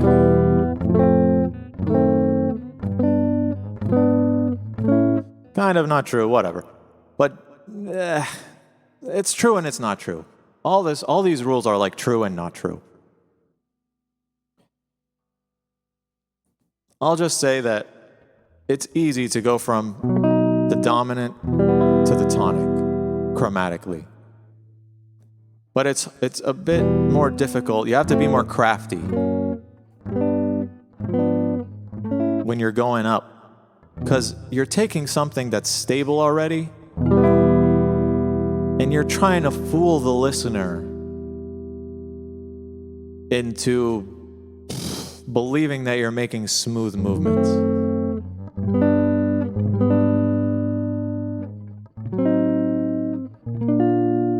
It's more difficult when you're already at a strong, stable bass, because as soon as you break that bass, your listener's like, why'd you take me there, right? The question is, why did you take me there? And if your answer is, why did I take you here, is to get to here, then they're going to be like, okay, well, what else? And then you're going to have to be like, well, okay, well, what else? I'm not satisfied yet. Come on, you can be more stable than that, right? Finally get to the dominant, you can say, oh, I took you to the dominant so that I can relieve you at the tonic. And it's like, yeah, but if you start at a dominant and then you start at something that's inherently wanting to pull you, it's inherently like unstable per se, even though this is a pretty stable chord, it's inherently unstable. It wants to go somewhere. It has a pull. If you're at a chord that already wants to be pulling somewhere, it's easier to kind of spice in these extra little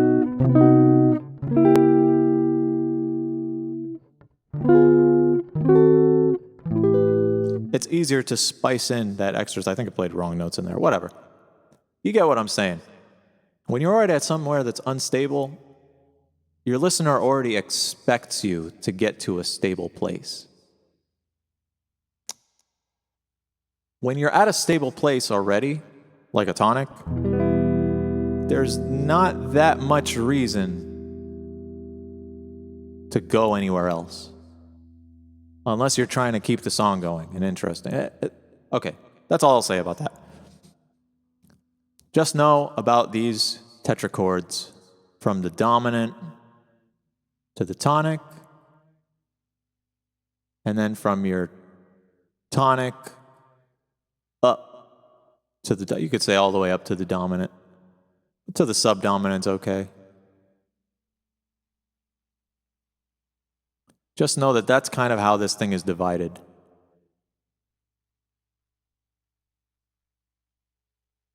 And there's chromatic stuff all up and down. In between here, if you want to jump super far ahead, there's something called the Neapolitan chord, which is kind of like a lowered, it's a flatted 2. Kind of. It's actually like major. It's a flatted 2. So if you want to get like real chromatic, there's something that exists here.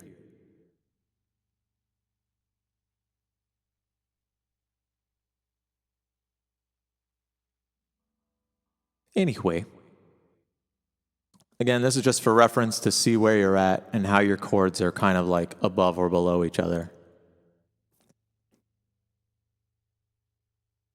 Matter of fact, I might consider renaming this chromatic minor chord scale. So yeah. All right. Next we're going to get into, oh yeah, the most common minor chord scales. I was about to jump ahead. All right, so the most common, here's where all of it condenses. Here's where all of it just... The most used minor chord scales. 1, diminished, major 3, minor 4. All those are from the natural minor. And now the only couple changes are the next chord, the dominant, and its little cousin here.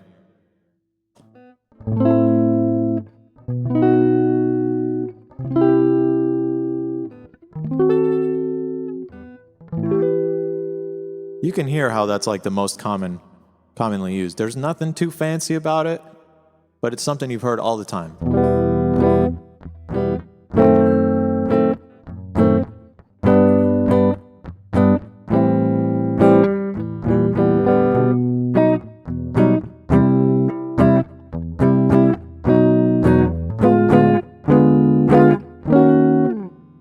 I think I've fudged that a little bit.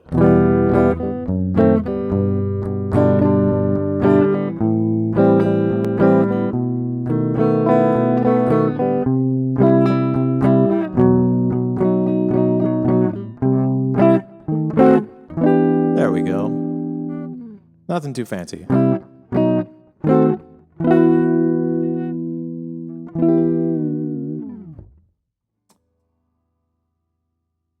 So this guy is basically your natural minor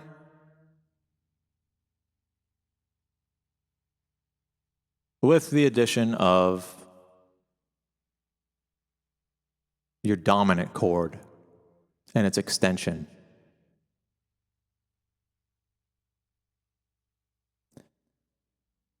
Sometimes you'll find the 7 like that. You'll find the 7th from the natural, this guy right here. You'll find the 7th from the natural minor scale. But that's only when you're descending. And when you're ascending, you'll find this diminished chord right here. And to go even further, because you know we love to dig deep. To go even deeper, this 7, you could call it a 7.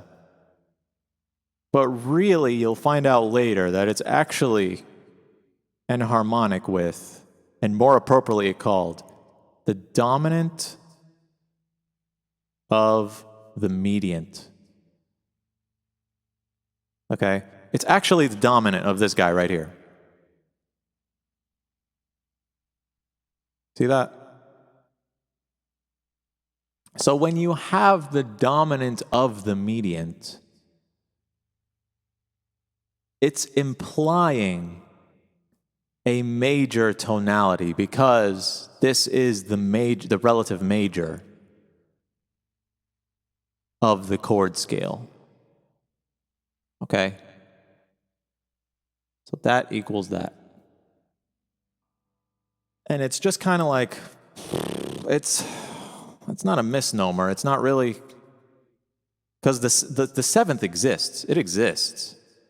This seventh exists, this guy, the major seven. But it comes with a lot of implications. Okay? Should know that it comes with a lot of implications. All right. Okay, so the only special ones are the 5 and the 7. You see that? Not too hard. Now that I've taught you all these damn chords, you really only have to know the major and then the minor with this altered 5 and 7 in there. But these two are the same chord, so it's really just an altered 5. Not too difficult. You'll find this in a lot of classical music. The thing to note about this one is that it retains this third, the mediant. It retains the mediant because the mediant is foundational. Actually, that looks kind of gross. Let's keep it as just a regular arrow. The mediant is foundational. Foundational.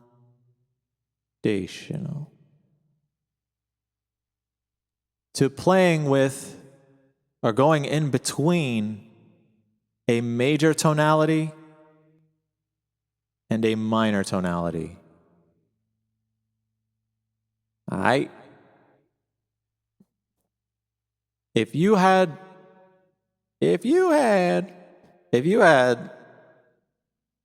this chord, this 3 chord, and it was augmented, well, now you're getting rid of your relative major. So you're kind of painting yourself in a corner. You feel me? You're painting yourself in a corner. You're saying, oh, I'm not implying a major. So now you cannot bounce between major and minor modes. You cannot go from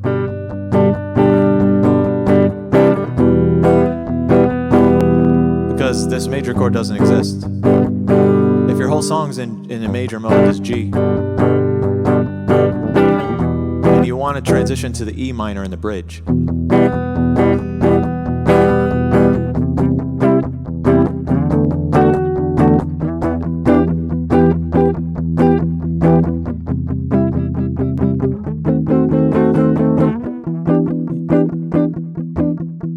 You'd kind of be stuck in the harmonic minor mode.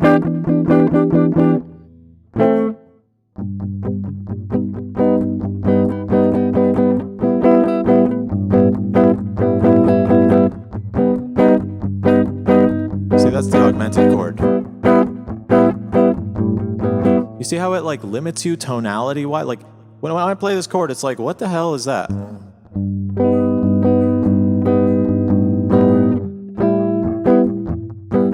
It's limiting you. It's limiting you because the D sharp in there has such a heavy pull upward.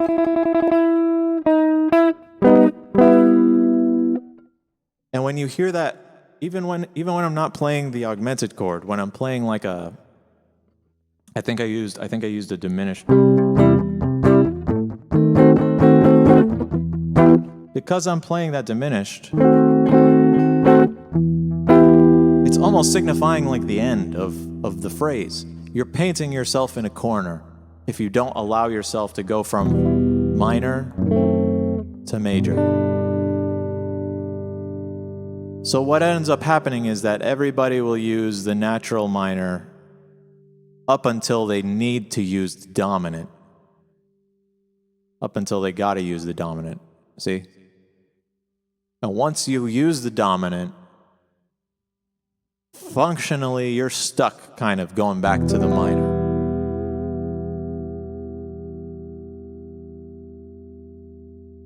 So the most used minor chord scale is something that's super malleable, but still has a hint of like minor flavor.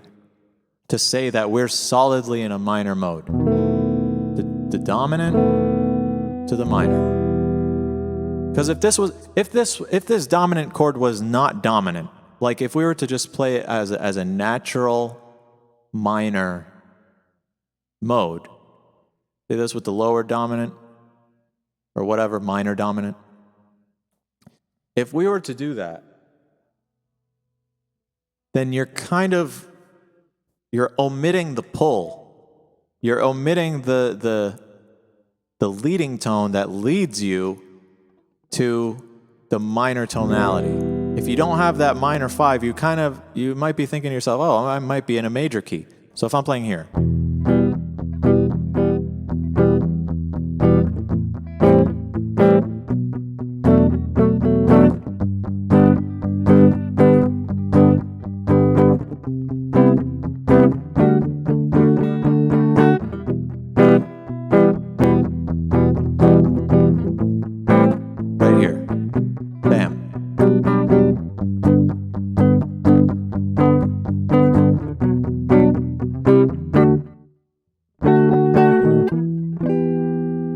right there, I put that little leading tone in there. And the leading tone is everything, man. The leading tone lets you know, yo, we are in a minor mode. Or this is the tonic right here, you know what I mean? Like, this is the tonic. One note away from this one. That's the tonic. So we're not in a major key no more. We're in a minor key because it's pulling. So that's what I'm talking about. When it comes to that 7th chord, right? That 7. When you have this guy, this right here. When you throw that 7th in there, where are we at?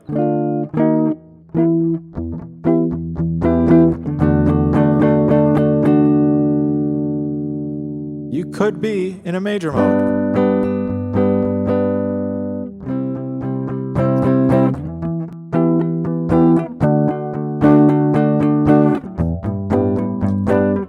There's nothing strictly telling me that this is minor, other than that one chord, the 6th submedian chord, this.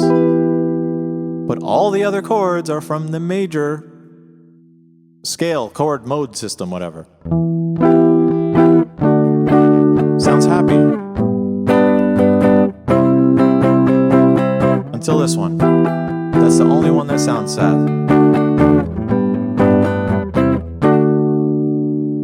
Both of these chords and this one all sound happy, and they're all pointing toward that major, the major tonal center. Alrighty, so that's the dealio. That's why this minor chord scale is pretty much just a natural minor with the dominant in there. They throw in the dominant, the major dominant.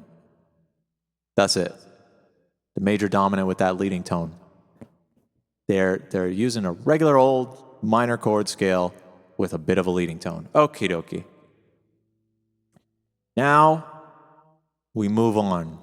We move on to very, very fun part, very fun chapter.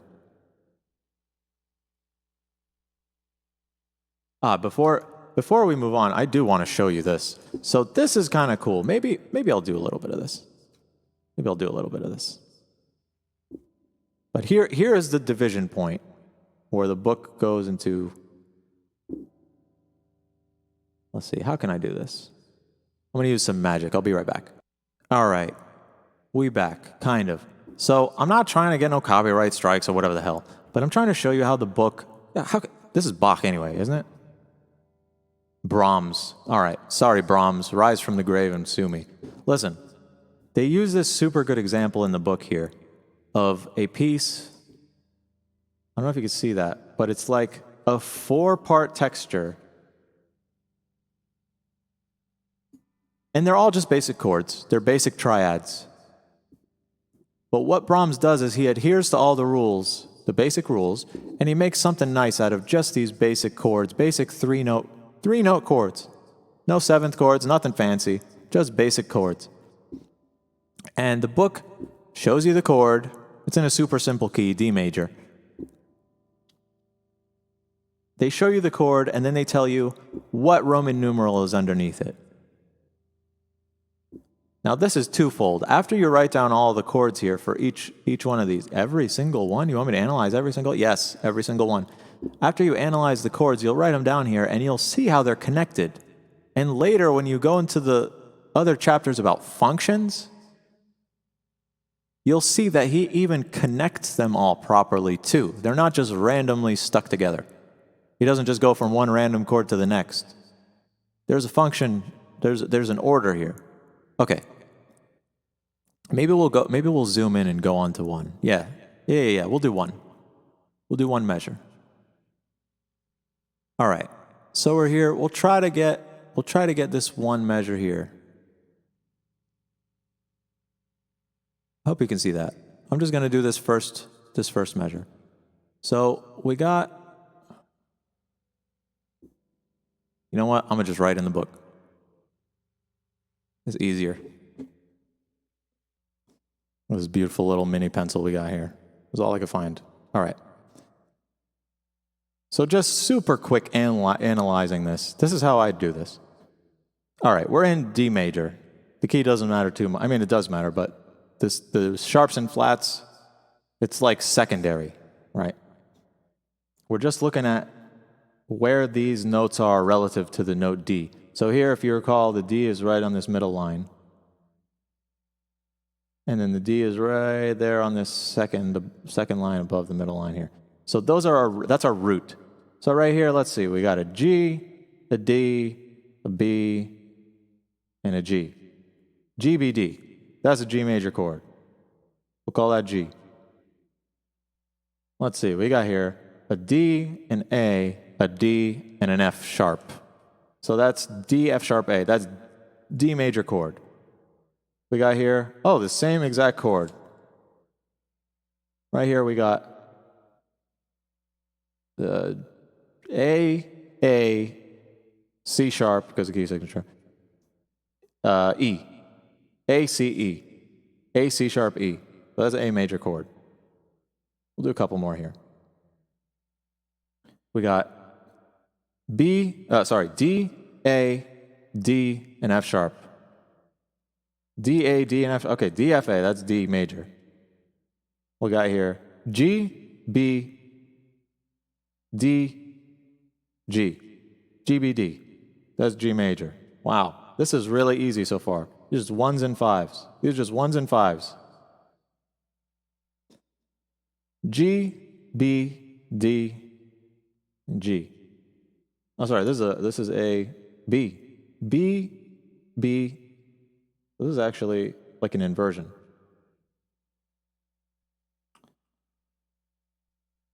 So it's a G major chord with a B in the bass.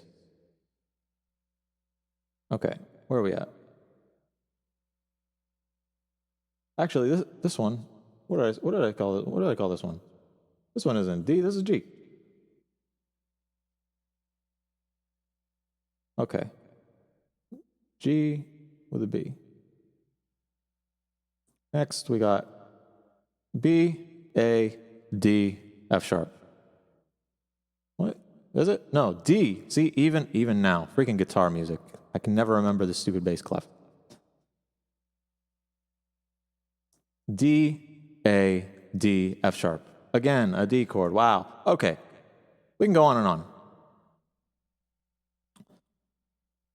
This right here is a G, with a G in the bass. So that is, in the key of D, that would be a 4. Right here, we got a D. Oh, wow, that's a 1. A D with a D in the bass, that's a 1. Root position. A in root position, again, that's a 5. D, F, A, 5. The D in the first position, whatever, root position. Got a, what is this? The G in first, none of these are inverted either. That's crazy. Except for this guy right here. All right. Now we got a G with a B in the bass. So that's how I do that one. Yeah, that's a 1 with a 6. And over here we got a 1. Super simple. 4, 1, 1, 5, 1, 1, 1, 1. Super duper simple. Actually, this ain't no 1, this is a 4. Why do I keep calling that one a 4? Okay. Let's go back. Back 1. I don't know if you can see that. Move all my stuff. Let's see what they got in the measure before this one. This is an F sharp, A, F sharp, C. F, A, C. Well, what is that? In the key of D. D, E, F. There's some kind of F chord. It's the third of the, okay, so D, E, there's a 3.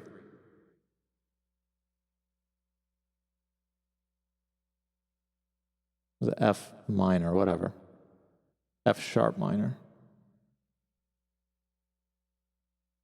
Over here, we have a G, B, D, B. That's a G chord again. This is A, C sharp, F. Okay, so F, A, C. Okay, so that's another F minor chord, F sharp minor. With an inversion or something. And over here we got an F, C, F, A. Another F, A, C. It's just F sharp minor. And that's in first inversion. This one is in first inversion. So that's F sharp minor with an A in there. So that's a 3 chord.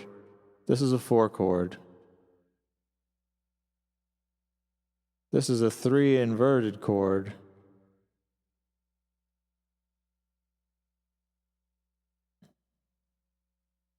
A little 6 in there. And then this is just a regular old 3 chord.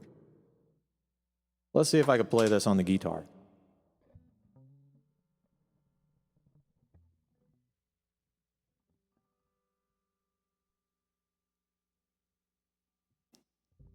So we got, they were in the key of D. And we got F sharp, 4 chord. Then we got your 3 chord. Oh.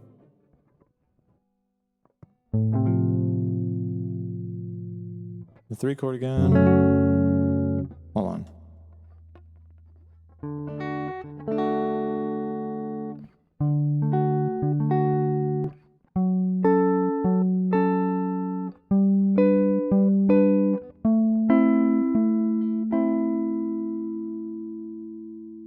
Sounds a little funky.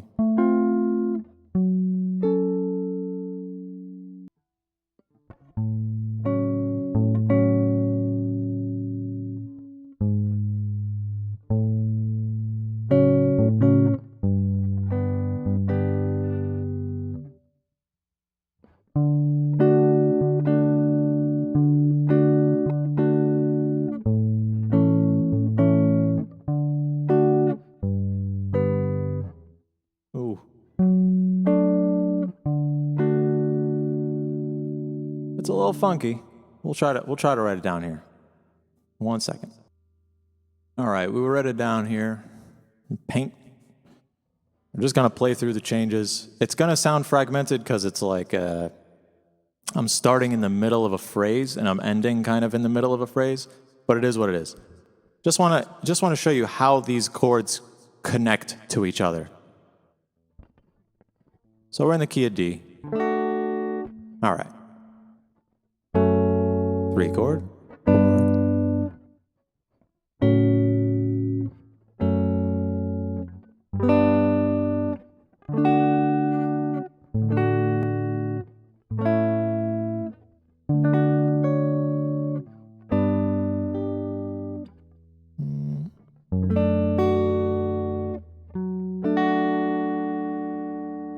probably hit you with like a 4, 5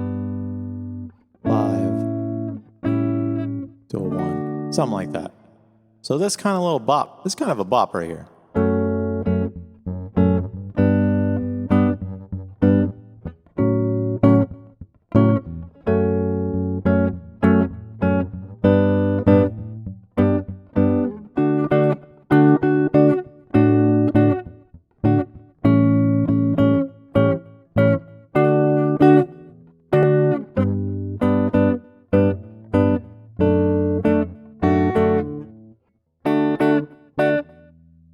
That's kind of a nice little chord progression there.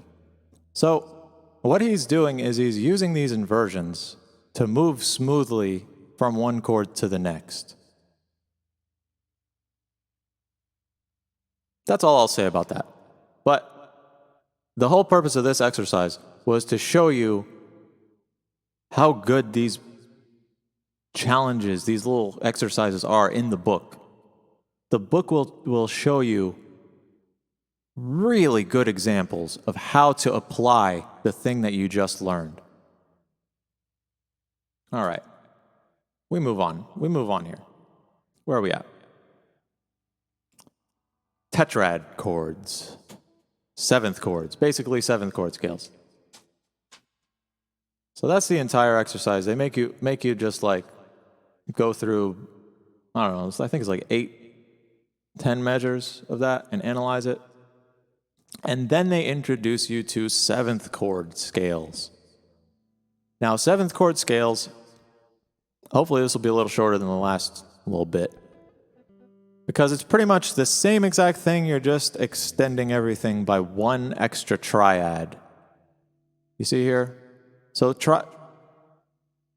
one extra dyad. So with triads, you have 3 notes. With tetrads, you have 4 notes. Just one extra. And it seems like a lot, but there's a trick to it. I'll explain it in a little bit. For now, we'll just stick to playing through the triads.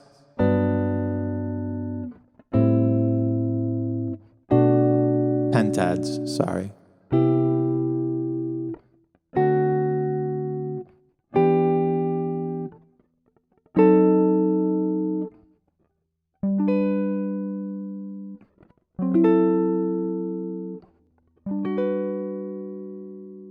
Sounds really jazzy. Sounds really nice. When you turn everything into a 7th chord,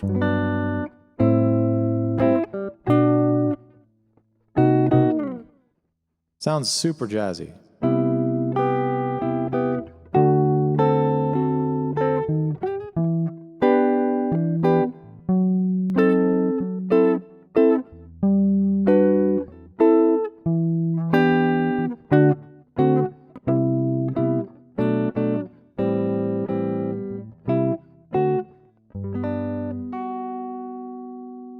Sounds super nice and jazzy.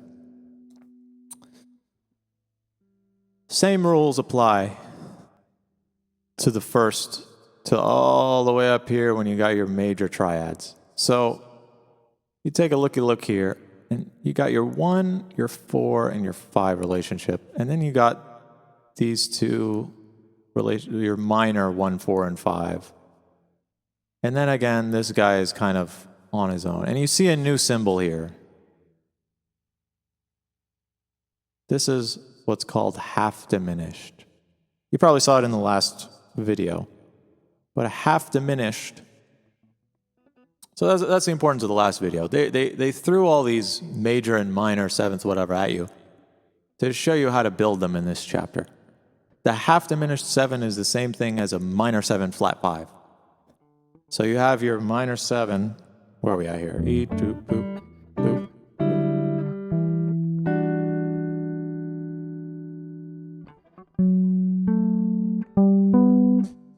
So if we're in G, well, your minor 7 on the 7th scale degree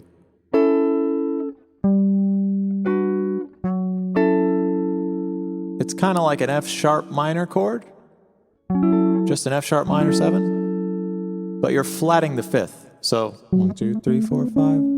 You're taking it down one. Instead of, you have this. It's pretty nice sonority.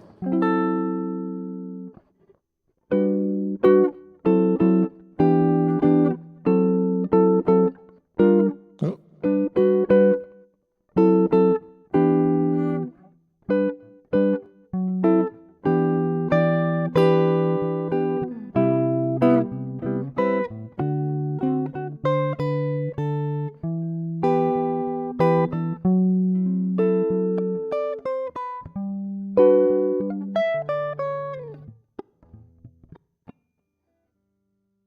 That half diminished chord is the new leading tone. That half diminished chord lets you know the difference between just a fully diminished chord in a minor mode, which you'll soon find. Hopefully, I think I go on. Oh, I don't go over it. That's fine. You'll find that this seventh chord can kind of be fully diminished in a harmonic minor scale. It's not necessarily fully diminished because technically you're not using the seventh, you're using the sixth, whatever. But this diminished chord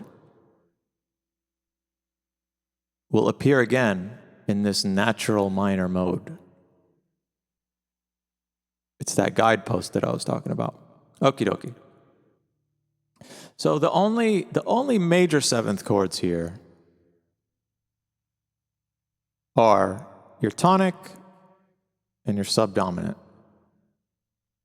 You'll note that these are major sevenths. Now,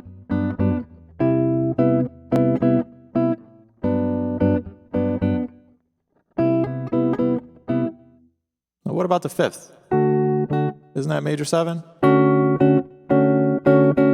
Not quite. It has to be a dominant chord for many reasons. We'll go over that in just a second.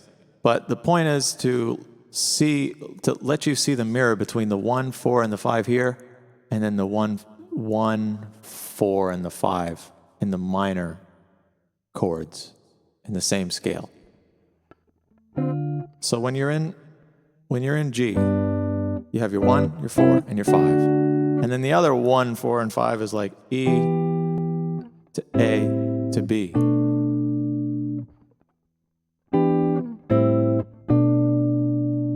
Now, luckily, they're all minor sevenths. In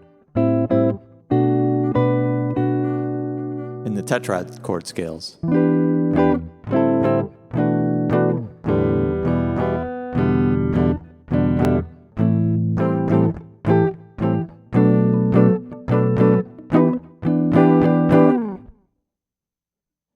They're all minor sevenths, which is nice.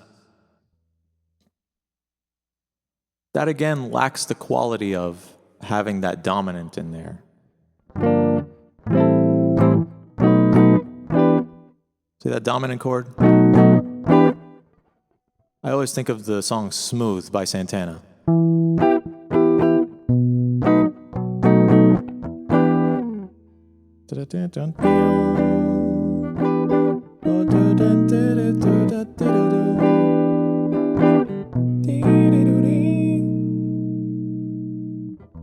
Man, it's a hot one. 7 inches from the midday sun. Something, something, something, words to melt everyone. 'Cause you're so smooth. That dominant chord, it adds a lot of flavor. I mean, it's the pull. It's the pull. Anyhow, this dominant chord, I'm jumping ahead of myself. We're going in the natural minor mode. I'll talk about it more in the natural minor mode. But that dominant chord doesn't necessarily exist in this natural minor seventh scale, is the point. Dominant is a special chord, which is why it's the only one, and for many other reasons, it's the only one that's dominant. It's telling you, along with its little cousin chord here, the half diminished, minor 7 flat 5, whatever you want to call it, This is telling you where the key center is. This is telling you, yo, we are going back to G.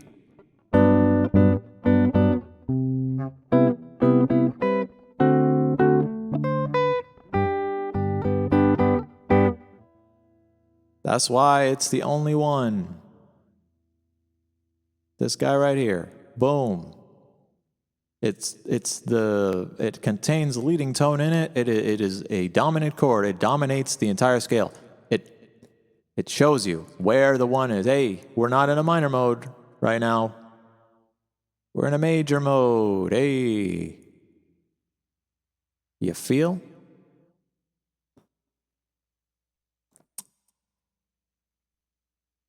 And if you get confused on which one's minor and which one's major, whatever, major, minor, diminished, dominant, I don't know which, what. When you see, I'm going to talk about these symbols for a second. Major 7, and then 7. When you see this M in front of the 7, it's only telling you that it's major. Now, realistically, I only included these M's here for the purpose of like learning. But when I'm writing like chords, and I have to make like a 7, I will just write this as a 7 like that. I will not include the M. I will not take the time to write the M7. No, that takes a long time. But just for learning purposes, be aware that this has an M7 and so is this guy right here. Everything technically just has a 7 on it. And you should know inherently whether the 7th is raised or lowered. And if you're thinking, man, I don't know how to count up that high, 3rd, 5th, 7th, how will I know? You don't have to count up. You can count down. Count down. The 7th, if you invert the 7th. Remember what we were talking about inversions, that table of inversions way back when? Major becomes minor and perfect stays perfect, diminished becomes augmented, vice versa, all that stuff. The 7th is like a 2 in the opposite direction. So if you go 7 up, it's the same thing as going 2 down. Or, a 7th up is the same as a 2nd down. So if I have a G, and I'm like, I don't know what the hell the 7th of a G chord is. Well, it's the note right before that. What comes before G? F. And in the key of G, it's an F sharp. So that's the 7th right there. There's the 7th. So if I have this chord, very simple chord, G. And I'm like, I don't know where the 7th is. Well, here's G.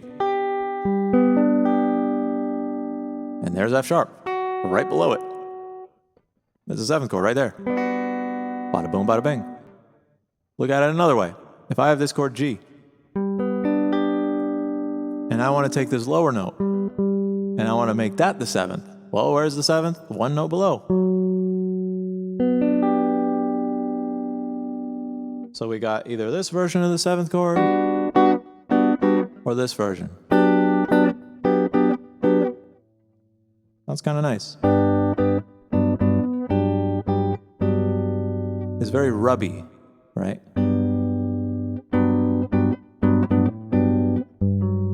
Because of that interval. It has both. Now this one's interesting because it has that major 7th. It's just a half step away from the bass, whatever, technically. And then it's got like a 9th. So it's got both a 7th and a 9th in there. From here to here is a 7, and then from here to here is a 9.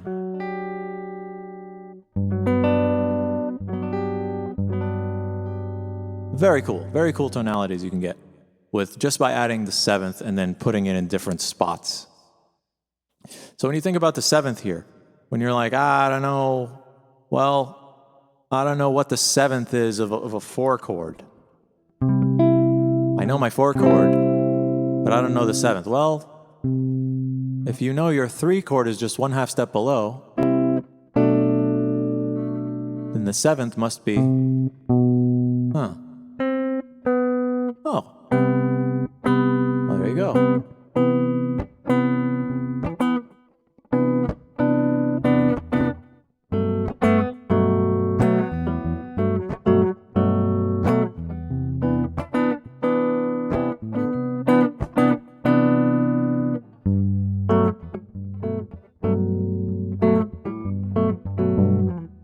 Very nice.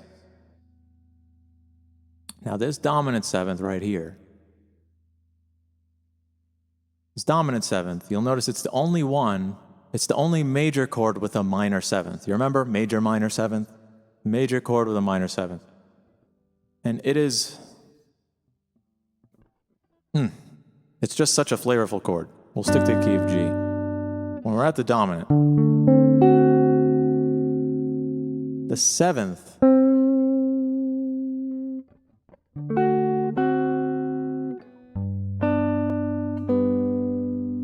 it really wants to resolve to the 3rd of the next chord. You'll find that the 7th of most chords want to resolve to the 3rd of the next chord if they have a proper tonic dominant relationship. Okay?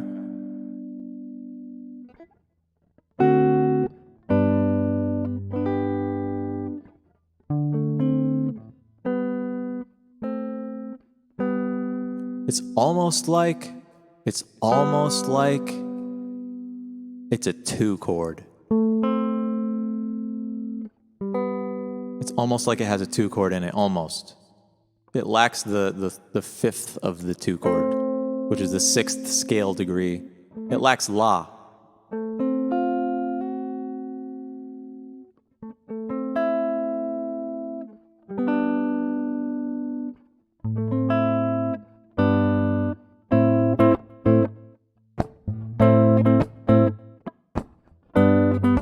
How many times have you heard that?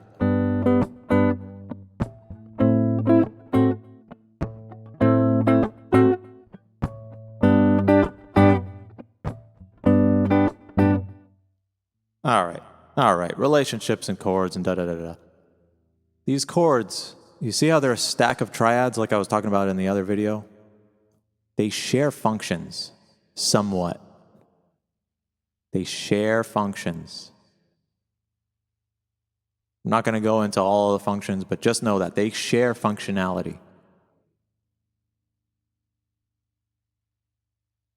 They almost have 2 functions in them. Almost. You can consider them as having 2 functions. Really, they have 1. But if you want to play with them a lot, because they're basically 2 chords on top of each other, you can share the function. And if you go even deeper, let's just take any old chord and we'll put the 7th right here. And then we'll put the 5th right here. Technically, somewhat, this can be looked at as an added 4th chord. See how that works? Because you have the triad right here, and then you have an added 4th, and then a 6th, which is just the harmonization of the 4th. So this chord could resolve downward the way like a suspended chord would resolve downward, like a suspended 4th would resolve to the 3rd. You can almost have this chord resolve downward, like, where are we at here? Like we have this.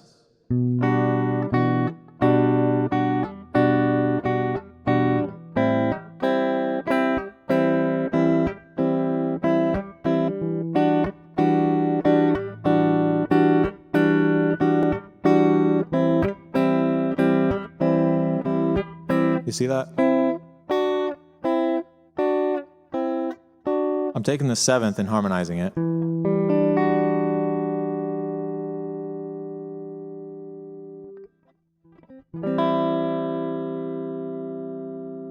Forgive me. It's a little different, but it's the same principle. Oh gosh, that's going to be difficult to play. Let's see. We actually have this. And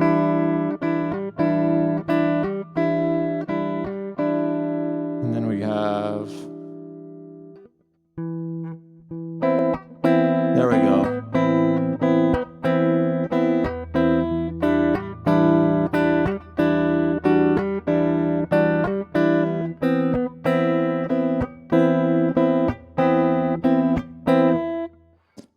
So I'm using that inverted kind of tonality to place these two notes, the seventh and the tonic, whatever, of this chord, the seventh and the first, seventh and the root. And I'm using them as like non-chord chords, non-chord tones. So almost suspending the chord. Like, there's so many things that I can talk about with seventh chords, oh my gosh. But this is just, again, they're just trying to show you root position, chords, basic old. There's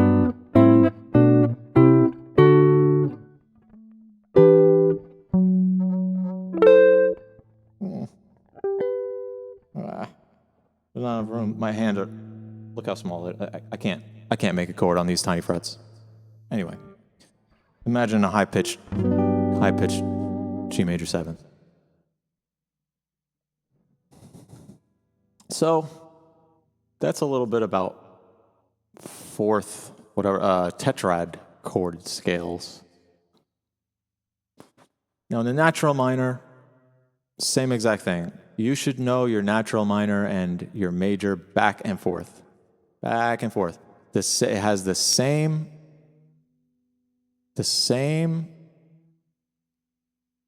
guideposts. You have your 1, 4, and 5 here. And then you have your 1, 4, and 5 here. Same deal. Same dealio. Okay? Same dealio as the triads. Don't have to get too deep into that. Now, this is where we're jumping the gun a little bit. Because there's so many. I think the book even says something like if you count all of the possibilities of seventh chords, when you mix major, minor, harmonic minor, natural minor, melodic minor, whatever, there's like way too many. There's like way too many. And a lot of them are like inharmonic with each other. Later you'll figure out how to build this stuff yourself. Once you figure out functional harmony and stuff, you'll figure out how to build all this stuff yourself. Now,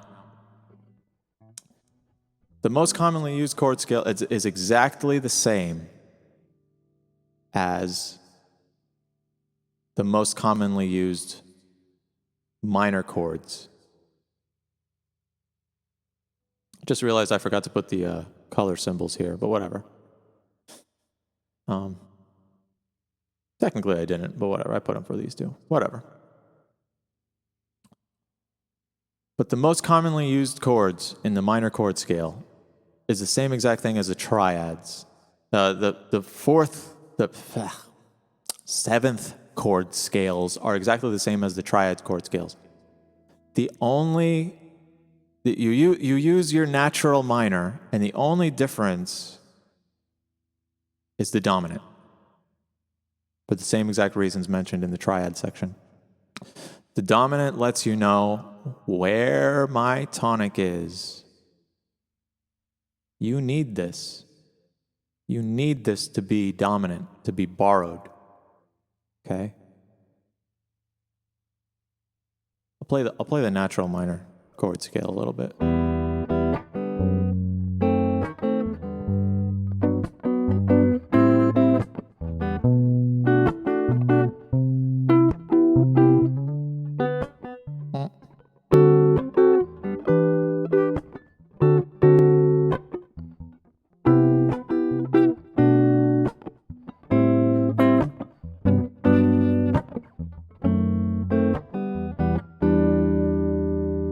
So you can see there, without that dominant,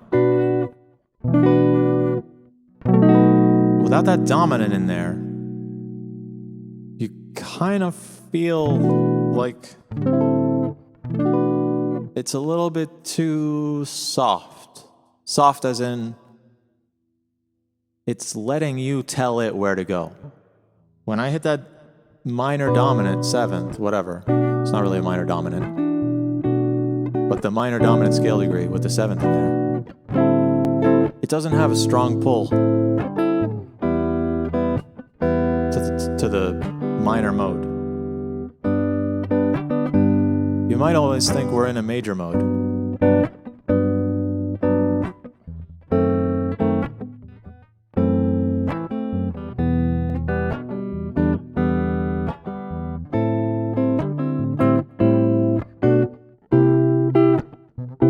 Until we get to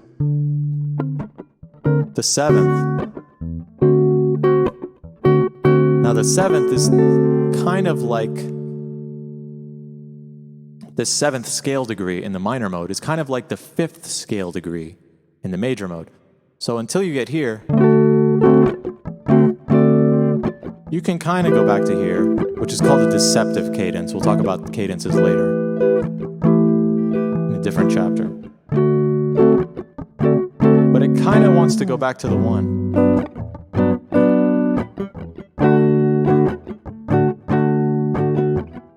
That's a deceptive cadence.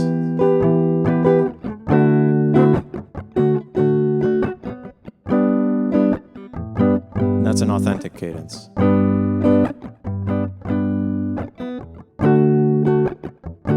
Deceptive.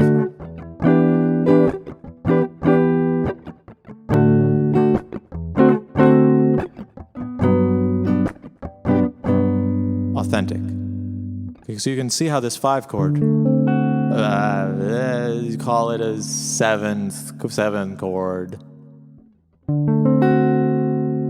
doesn't necessarily pull back to the tonic.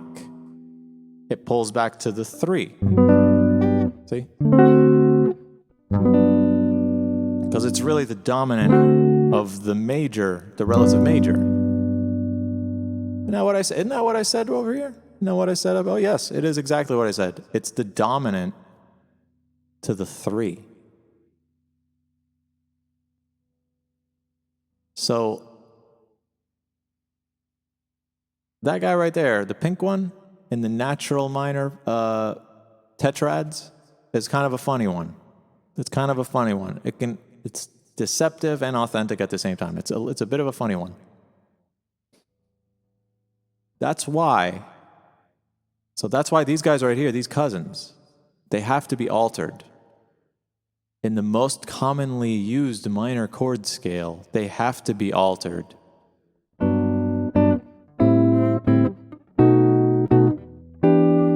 To let you know, hey, this is the tonic right now. This is the tonic. When we got something like this.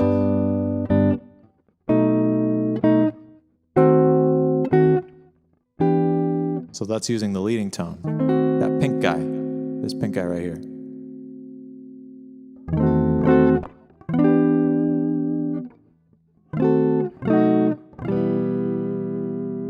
That's letting you know, hey, we are not a lowered seventh being deceptive. We are not a lowered seventh being deceptive. We are firmly in the minor mode, buddy. Do you know what I'm talking about? All right. I think I'll give it a break there for fourth chord scales. Again, they have great exercises in the book. They kind of, see if I can do this here. They kind of go over, they give you a couple examples. Schumann, great example. Bach, a nice example. Only 2 lines. They tell you to analyze the chords just like the last example, except now they tell you to do 7th chords. But what's even nicer is this guy right here. Let's see if I can crop this. So right here, right here you can see they give you a chord. They give you, like, without knowing the key. Here's the key. They give you the key here. There's no signature, because the signature is not necessarily important to know. I mean, you have to know it, yes, to get the right answer. But the purpose of it is to see the different scale degrees and to understand how to build a chord on the scale degree in your head. You're not just supposed to memorize sharps and flats. You're supposed to understand how to build the chord based on the scale degree.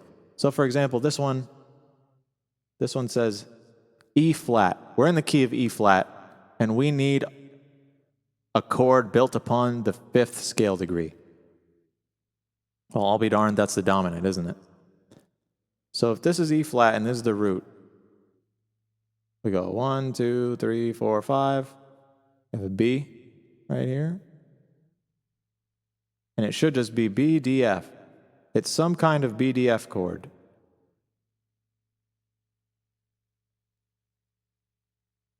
And because this is a dominant 7th,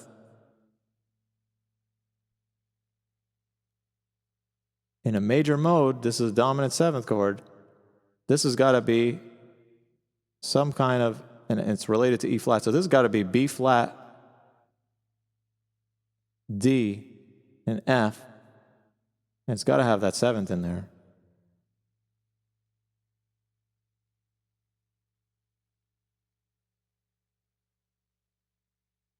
Kind of ugly, but whatever.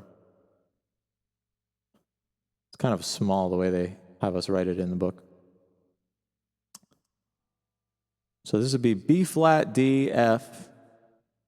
And then how do I know if it's a major or minor scale? Well, remember, you don't have to count up. You can count down. I know that the dominant 7th has a minor 7th, which is a whole step down. So a whole step down from this B flat is an A flat. So I know right away that that's an A flat. If this was an A natural, this would be a major 7th type chord, which doesn't really exist on the 5th scale degree. But that's how to do that stuff. And all these examples are really good. They're really freaking good. Get yourself a copy of the book and go through the examples. They're really good. And believe it or not, that's the end. That's the end, boys. We made it. We made it, boys. Congratulations. You just passed semester 1 of music theory 1 through 4. And for your extra treat, I'm going to give you a little bit more on chord scales. I forgot to talk a little bit about inversions on the guitar, so I'll talk a little bit about that, and then we'll move into quartal harmony. Chords not built based on thirds, but built on fourths. It's very cool. Very cool stuff.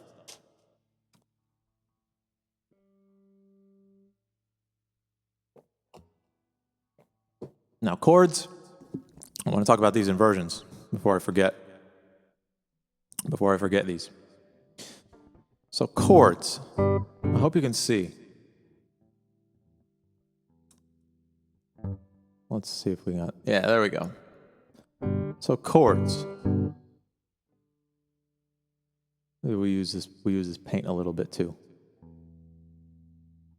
We have a G like this. Let's draw our little thing here. We got our little stabby staff here. Our little staph infection. We got our G chord.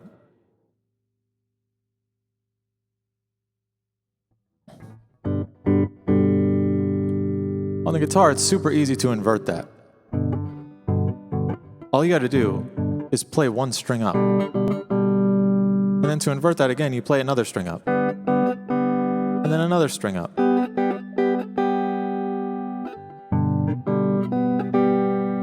But what if you wanted to invert it horizontally? Now, horizontally, in my opinion, it's not easier, but it's pretty close to easy. If you remember the caged, if anybody in the guitar world knows about the caged system, it's a way to connect the chords. Let's see what we got here.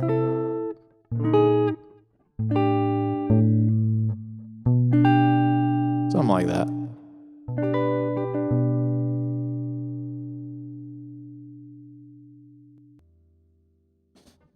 So it's something like this. Da, da, da. And then you're back at the root position or whatever. There's only 3 positions.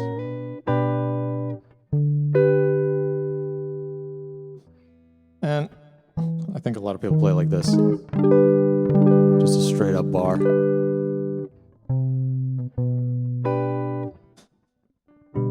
And if you don't know your inversions super well, I recommend to you playing them 3 strings at a time. So what does that mean?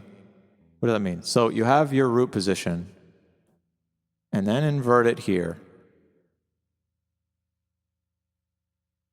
And then invert it again.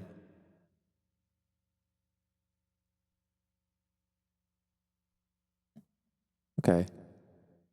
First, second. So really, I call, when I think about this, I'm thinking of like root, third, and then fifth. But that can be confusing because this is referring to, again, the positioning. And this is referring to the scale degree. So this is referring to the scale degree. Actually, this could be thought of as 1, like 1. But that's just what's going on in my head. I'm thinking 1, 3, and 5, or root, third, and fifth. I'm not necessarily, to be honest with you, I never think about it as first or second position. Ever. That just gets confusing in my head. But they exist. That's the nomenclature for it. So whatever. So we got it. We got our G chord, and we want to invert it. So if you think about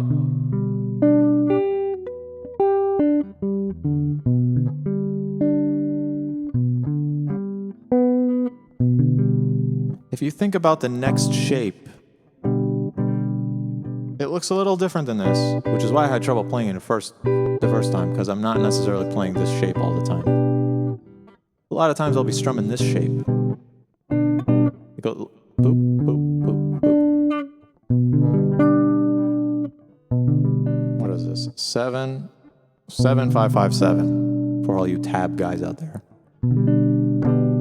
So this one's 3, 2, 0. This one's 7, 5, 5, 7. And then we got this guy right here.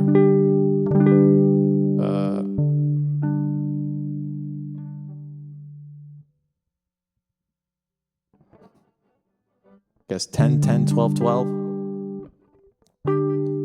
And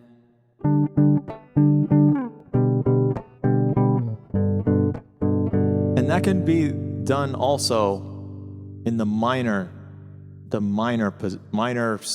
you call it, tonalities as well. So this is what the first kind of position looks like, 3, 1, 0. And then we got,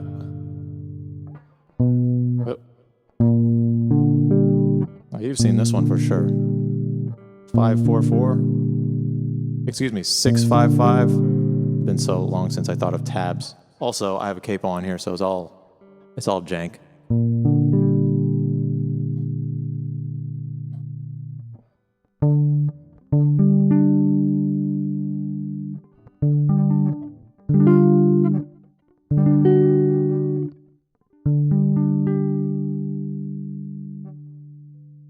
So it's kind of cool when you think about it like this. This last one can either be 10, 10, 12, or 10, 13, 12 to get that tonality in there.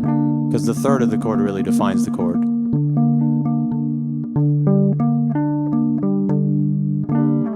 But those are your shapes for the lowest 6 strings. You want to split it up into like knowing the shapes for the lowest 6 strings and then the highest 6 strings. And then you could fill in all in between. There's only 2 other positions. Fourth string position and then 3rd string position, or 5th string and 4th string position, whatever. What I'm saying is there's not a lot of different possibilities, you know what I mean? Either got this one, or this one. You can throw the 3rd in there. Or you got this one, or this one. You can throw the 3rd in there.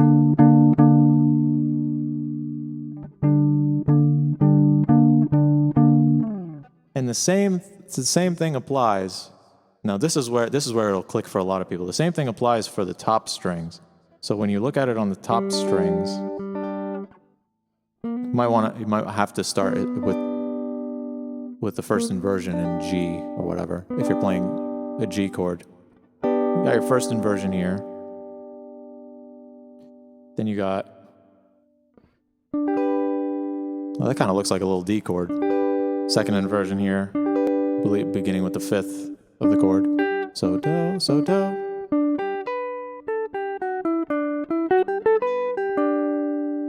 You got your 3rd, or what is it called? See, I think about this as a 3rd, because you have the 3rd in the bass.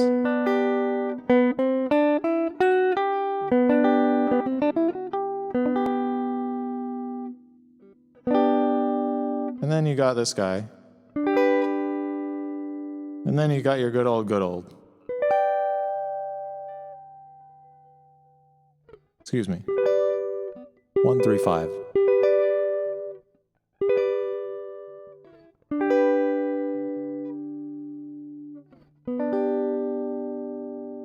Now those shapes, I know you'll be like, oh, I played those shapes a million times before. Yes, you have, yes.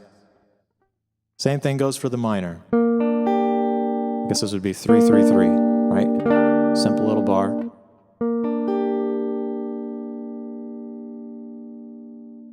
And same thing here, minor. This kind of looks like a D minor shape if you're familiar with the D minor shape, way down here.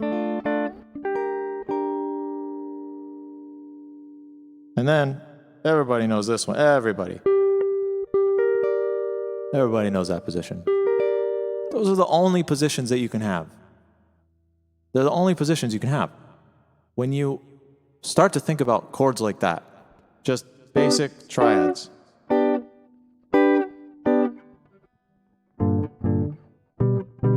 You can combine all sorts of different stuff. When you start to visualize the fretboard and visualize like what chord am I on, or what is this 7th chord made out of? Even further, what is this 9th chord made out of? The 9th chord is made up of 3 overlapping chords. Then it starts to get crazy. But when you think about it in just your basic if you drill those triad positions, you drill them, everything falls into place. One of my favorite minor chords is just this basic, simple.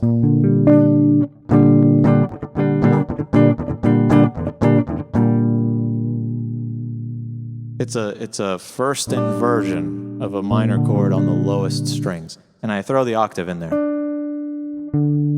or the 5th, whatever you want to call it, the octave of the 5th.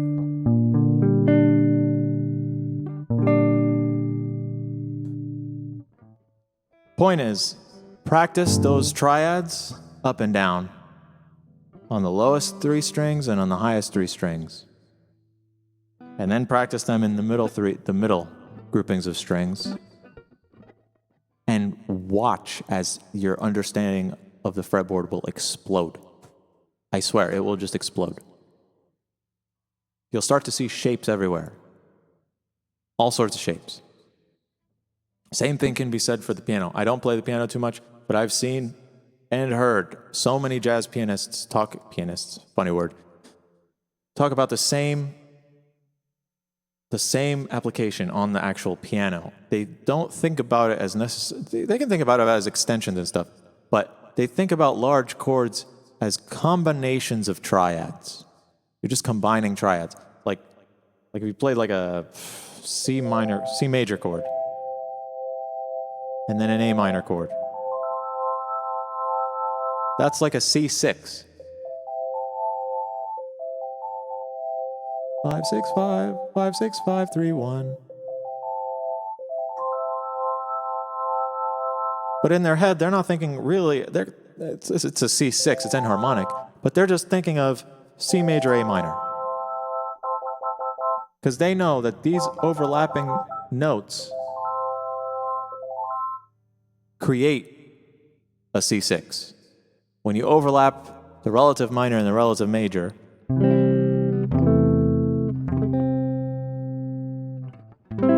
you get a C6 chord. So think about combining those triads in different positions to get the chords that you want. All right? And I told you I'd dive into Quartal Harmony, which, again, I'm not too well versed in it, but I was into it a long time ago, but I just kind of stopped practicing it. But I know that a lot of people find this extra stuff super duper interesting. I'm going to bring up my website here. Let me scroll down to... Alrighty. Scroll down to this bad boy. Copy this. Either one of these works. Either one of these works.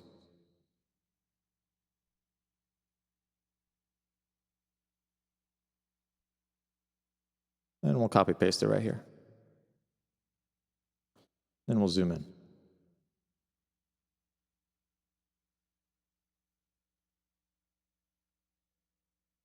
Oh boy, oh boy.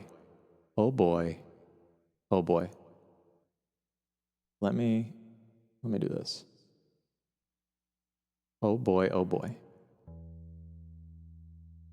So this is the entire guitar neck pretty much. And don't worry, you don't gotta memorize all this stuff. But this is the reason why I color-coded the chords the way that I did. They all relate to these shapes. You'll notice they're modes. They're modes. Yeah, they're modes. And they go in order. They're not in order now, but if you follow the order of the rainbow, Roy G. Biv, red, orange, yellow, green, blue, indigo, violet. Violet's like pink. Indigo is like a purple, for those of y'all that aren't familiar. So, if you follow the order, you'll get all the chords in order. You'll get all the modes in order. Now, if you take, I'm going to kind of breeze by this, but these are all 3-note per string. 3-note per string type patterns. I know a lot of you guys aren't guitarists, but a lot of you might be, probably 50-50.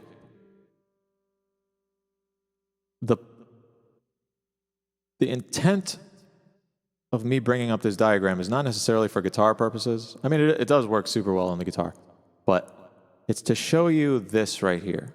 If you take the first few notes, or the first notes of every color,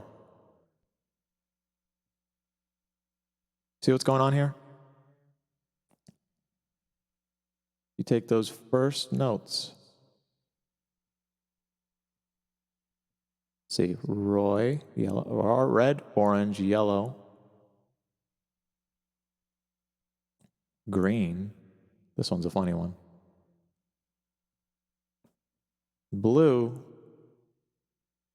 This one's kind of funny looking too. Nice. Indigo. And violet. Okie dokie.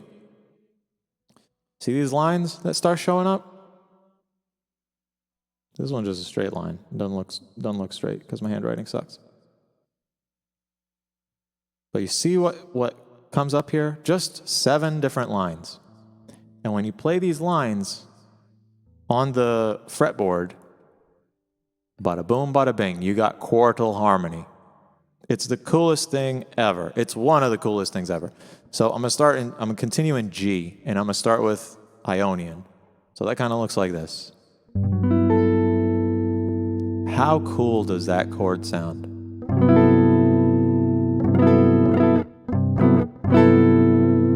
Like, come on, man. That's amazing. So if you know your, this is what I'm trying to combine. If you know your chord scales,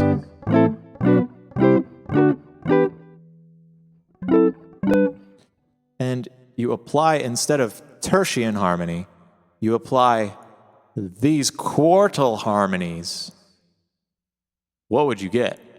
I probably can't play it at speed because it's been so long since I played all these shapes, but... And Dorian. Ooh, that's a cool one. It's got that tritone in there.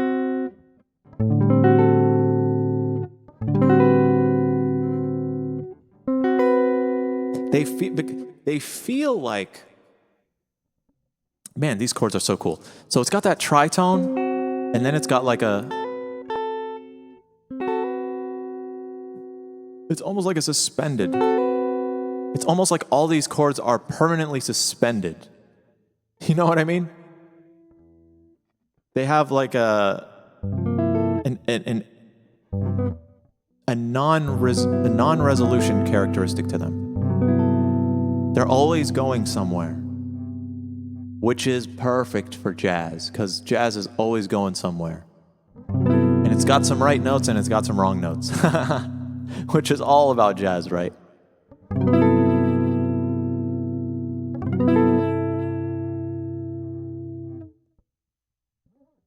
So if you keep going up and up and up and up in the extensions, you end up with all of the notes in the scale. So it doesn't matter whether you use tertian harmony or quartal harmony.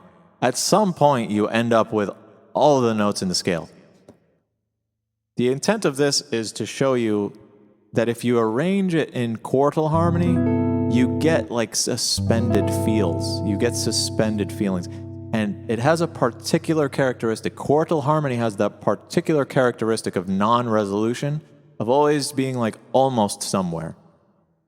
Like almost somewhere. And especially when you have all these extensions, you're always almost everywhere. Does that make sense? You're always almost everywhere in the scale. You can hit a bunch of wrong notes and still be right, because you're still playing the tonality. So here's Ionian. Here's Dorian. See if I can play through these. Get some nostalgia. Here's Phrygian. Where's Lydian? There you go. The Lydian was the weird one. I remember. Lydian was kind of funky. Ooh, look at that shape. It's a nice one, though. It sounds great. Mixolydian.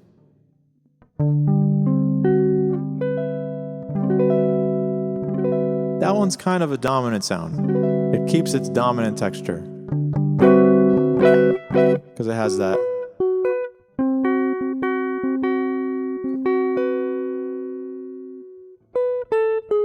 Oh. It's almost like a dominant, what do you call it? 13th chord. Actually, I think it is a dominant 13th chord with a 9th in there.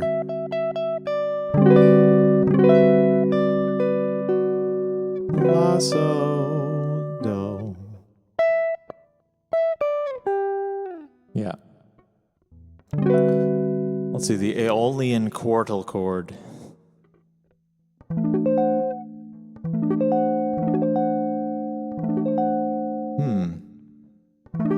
This one almost feels like it's not a 6th, it's like a 7th. Like it's not on the 6th scale degree, it's on the 7th.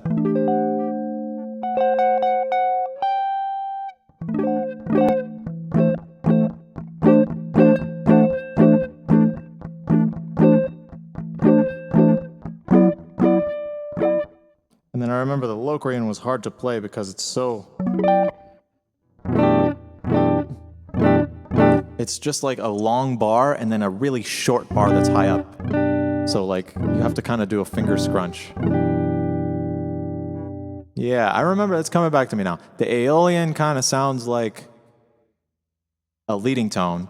And then the Locrian, the leading tone kind of sounds like the tonic. So how cool would it be if you're just jamming along?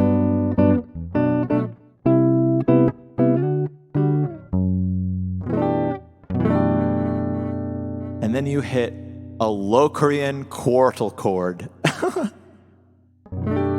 instead of your tonic. How cool is that? So that's a bit about quartal chords and how easy they are. It's like a hard concept, but man, you look at these shapes, they're pretty dang easy. Even the finger positioning, it's like kinda hard, but like the concept of the shape, super easy where it's derived from. You know what I mean? The how and why you use them is a little different. Like you can I like these because it can be easy and difficult. You can understand the theory and all the stuff behind why you connect them and why you select them. But even if you don't know jack squat about nothing, if you just play these chords, if you just take some time to learn these shapes, they'll spice up your playing. So you can use these when you don't know what's coming up in the chord progression. And these will probably likely fit. Because each one of these chords has 6 out of the 7 notes in the scale. You're almost playing the entire scale. So as long as you know what scale you're in, if you play these chords, people will be like, oh, that is a jazz cat right there. Okay. Enough about that. How long is this video? 3 hours, 17 minutes. Not bad. Not bad at all. You made it this far. My guitar down. As a matter of fact, see what these sound like on the piano. Can I even play these on the piano?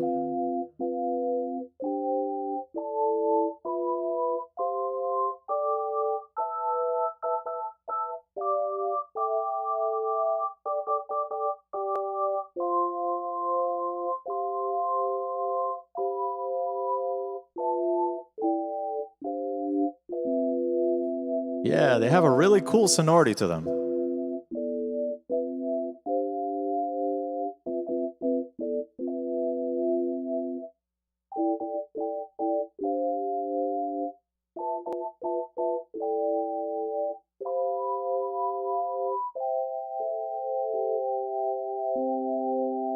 Dude, that is so cool. Like, see, it could be, I don't know nothing about the piano, but just playing those chords, you can fake your way through anything. Dude, quartal harmony.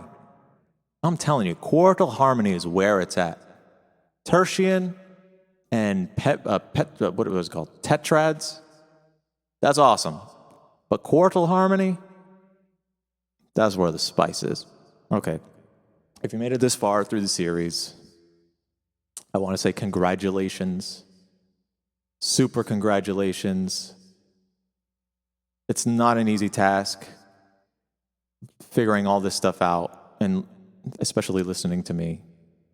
But if you made it through Chapter 4, your reward is next video, we get to start Part 2, Semester 2.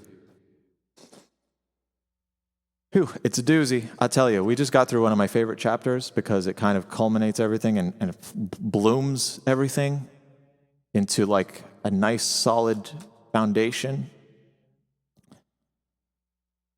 But we're going to transition from one of my favorite chapters to, I'm going to admit, boys, one of my most least favorite chapters. It's not that it's not good, it's just, it involves a lot of work.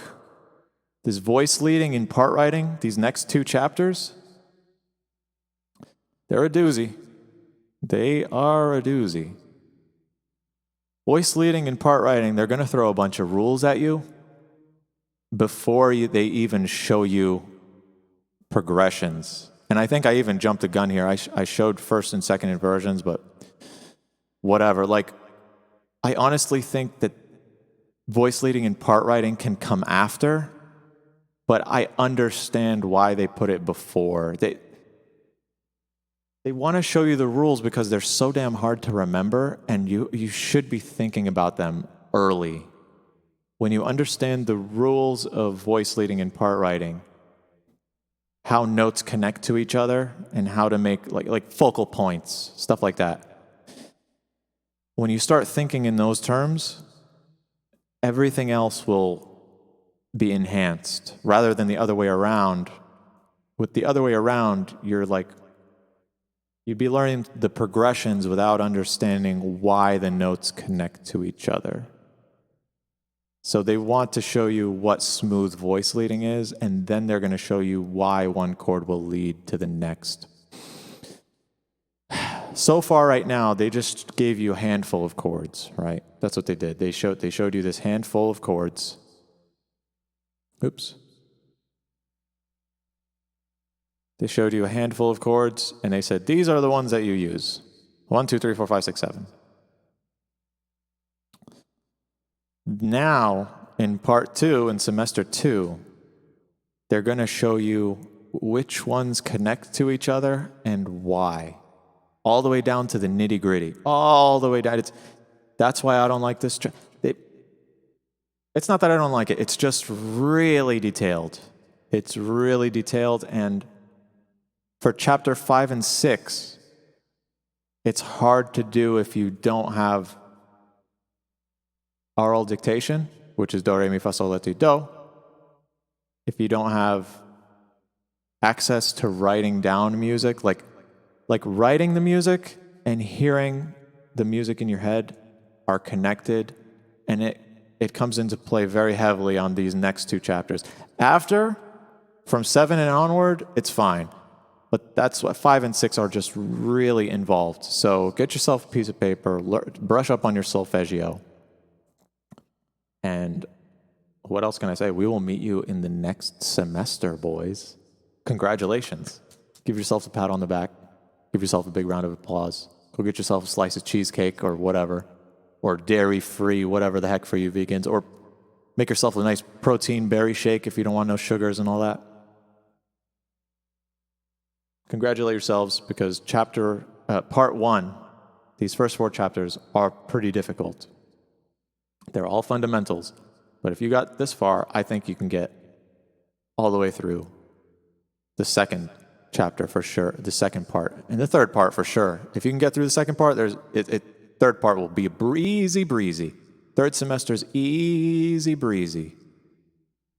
And then fourth semester gets weird.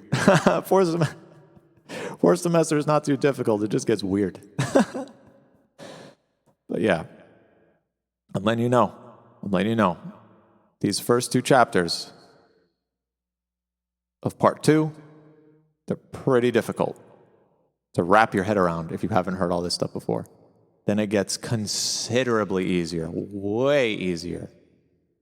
Ooh, I can't wait till we talk about non-chord tones. Oh my gosh, non-chord tones. All right, getting ahead of myself. Catch you guys semester 2, chapter 5, where we learn voice leading. Ugh. It's not ugh. It's your vegetables. You gotta have your vegetables. This is the vegetable section. All right, boys. Part 2. See you on the next one. Like, comment, share, and subscribe. Blah, blah, blah. And check out my duckies. Check out the animals on my page. They're beautiful. Got duckies, sunsets, turtles, you name it. I got them.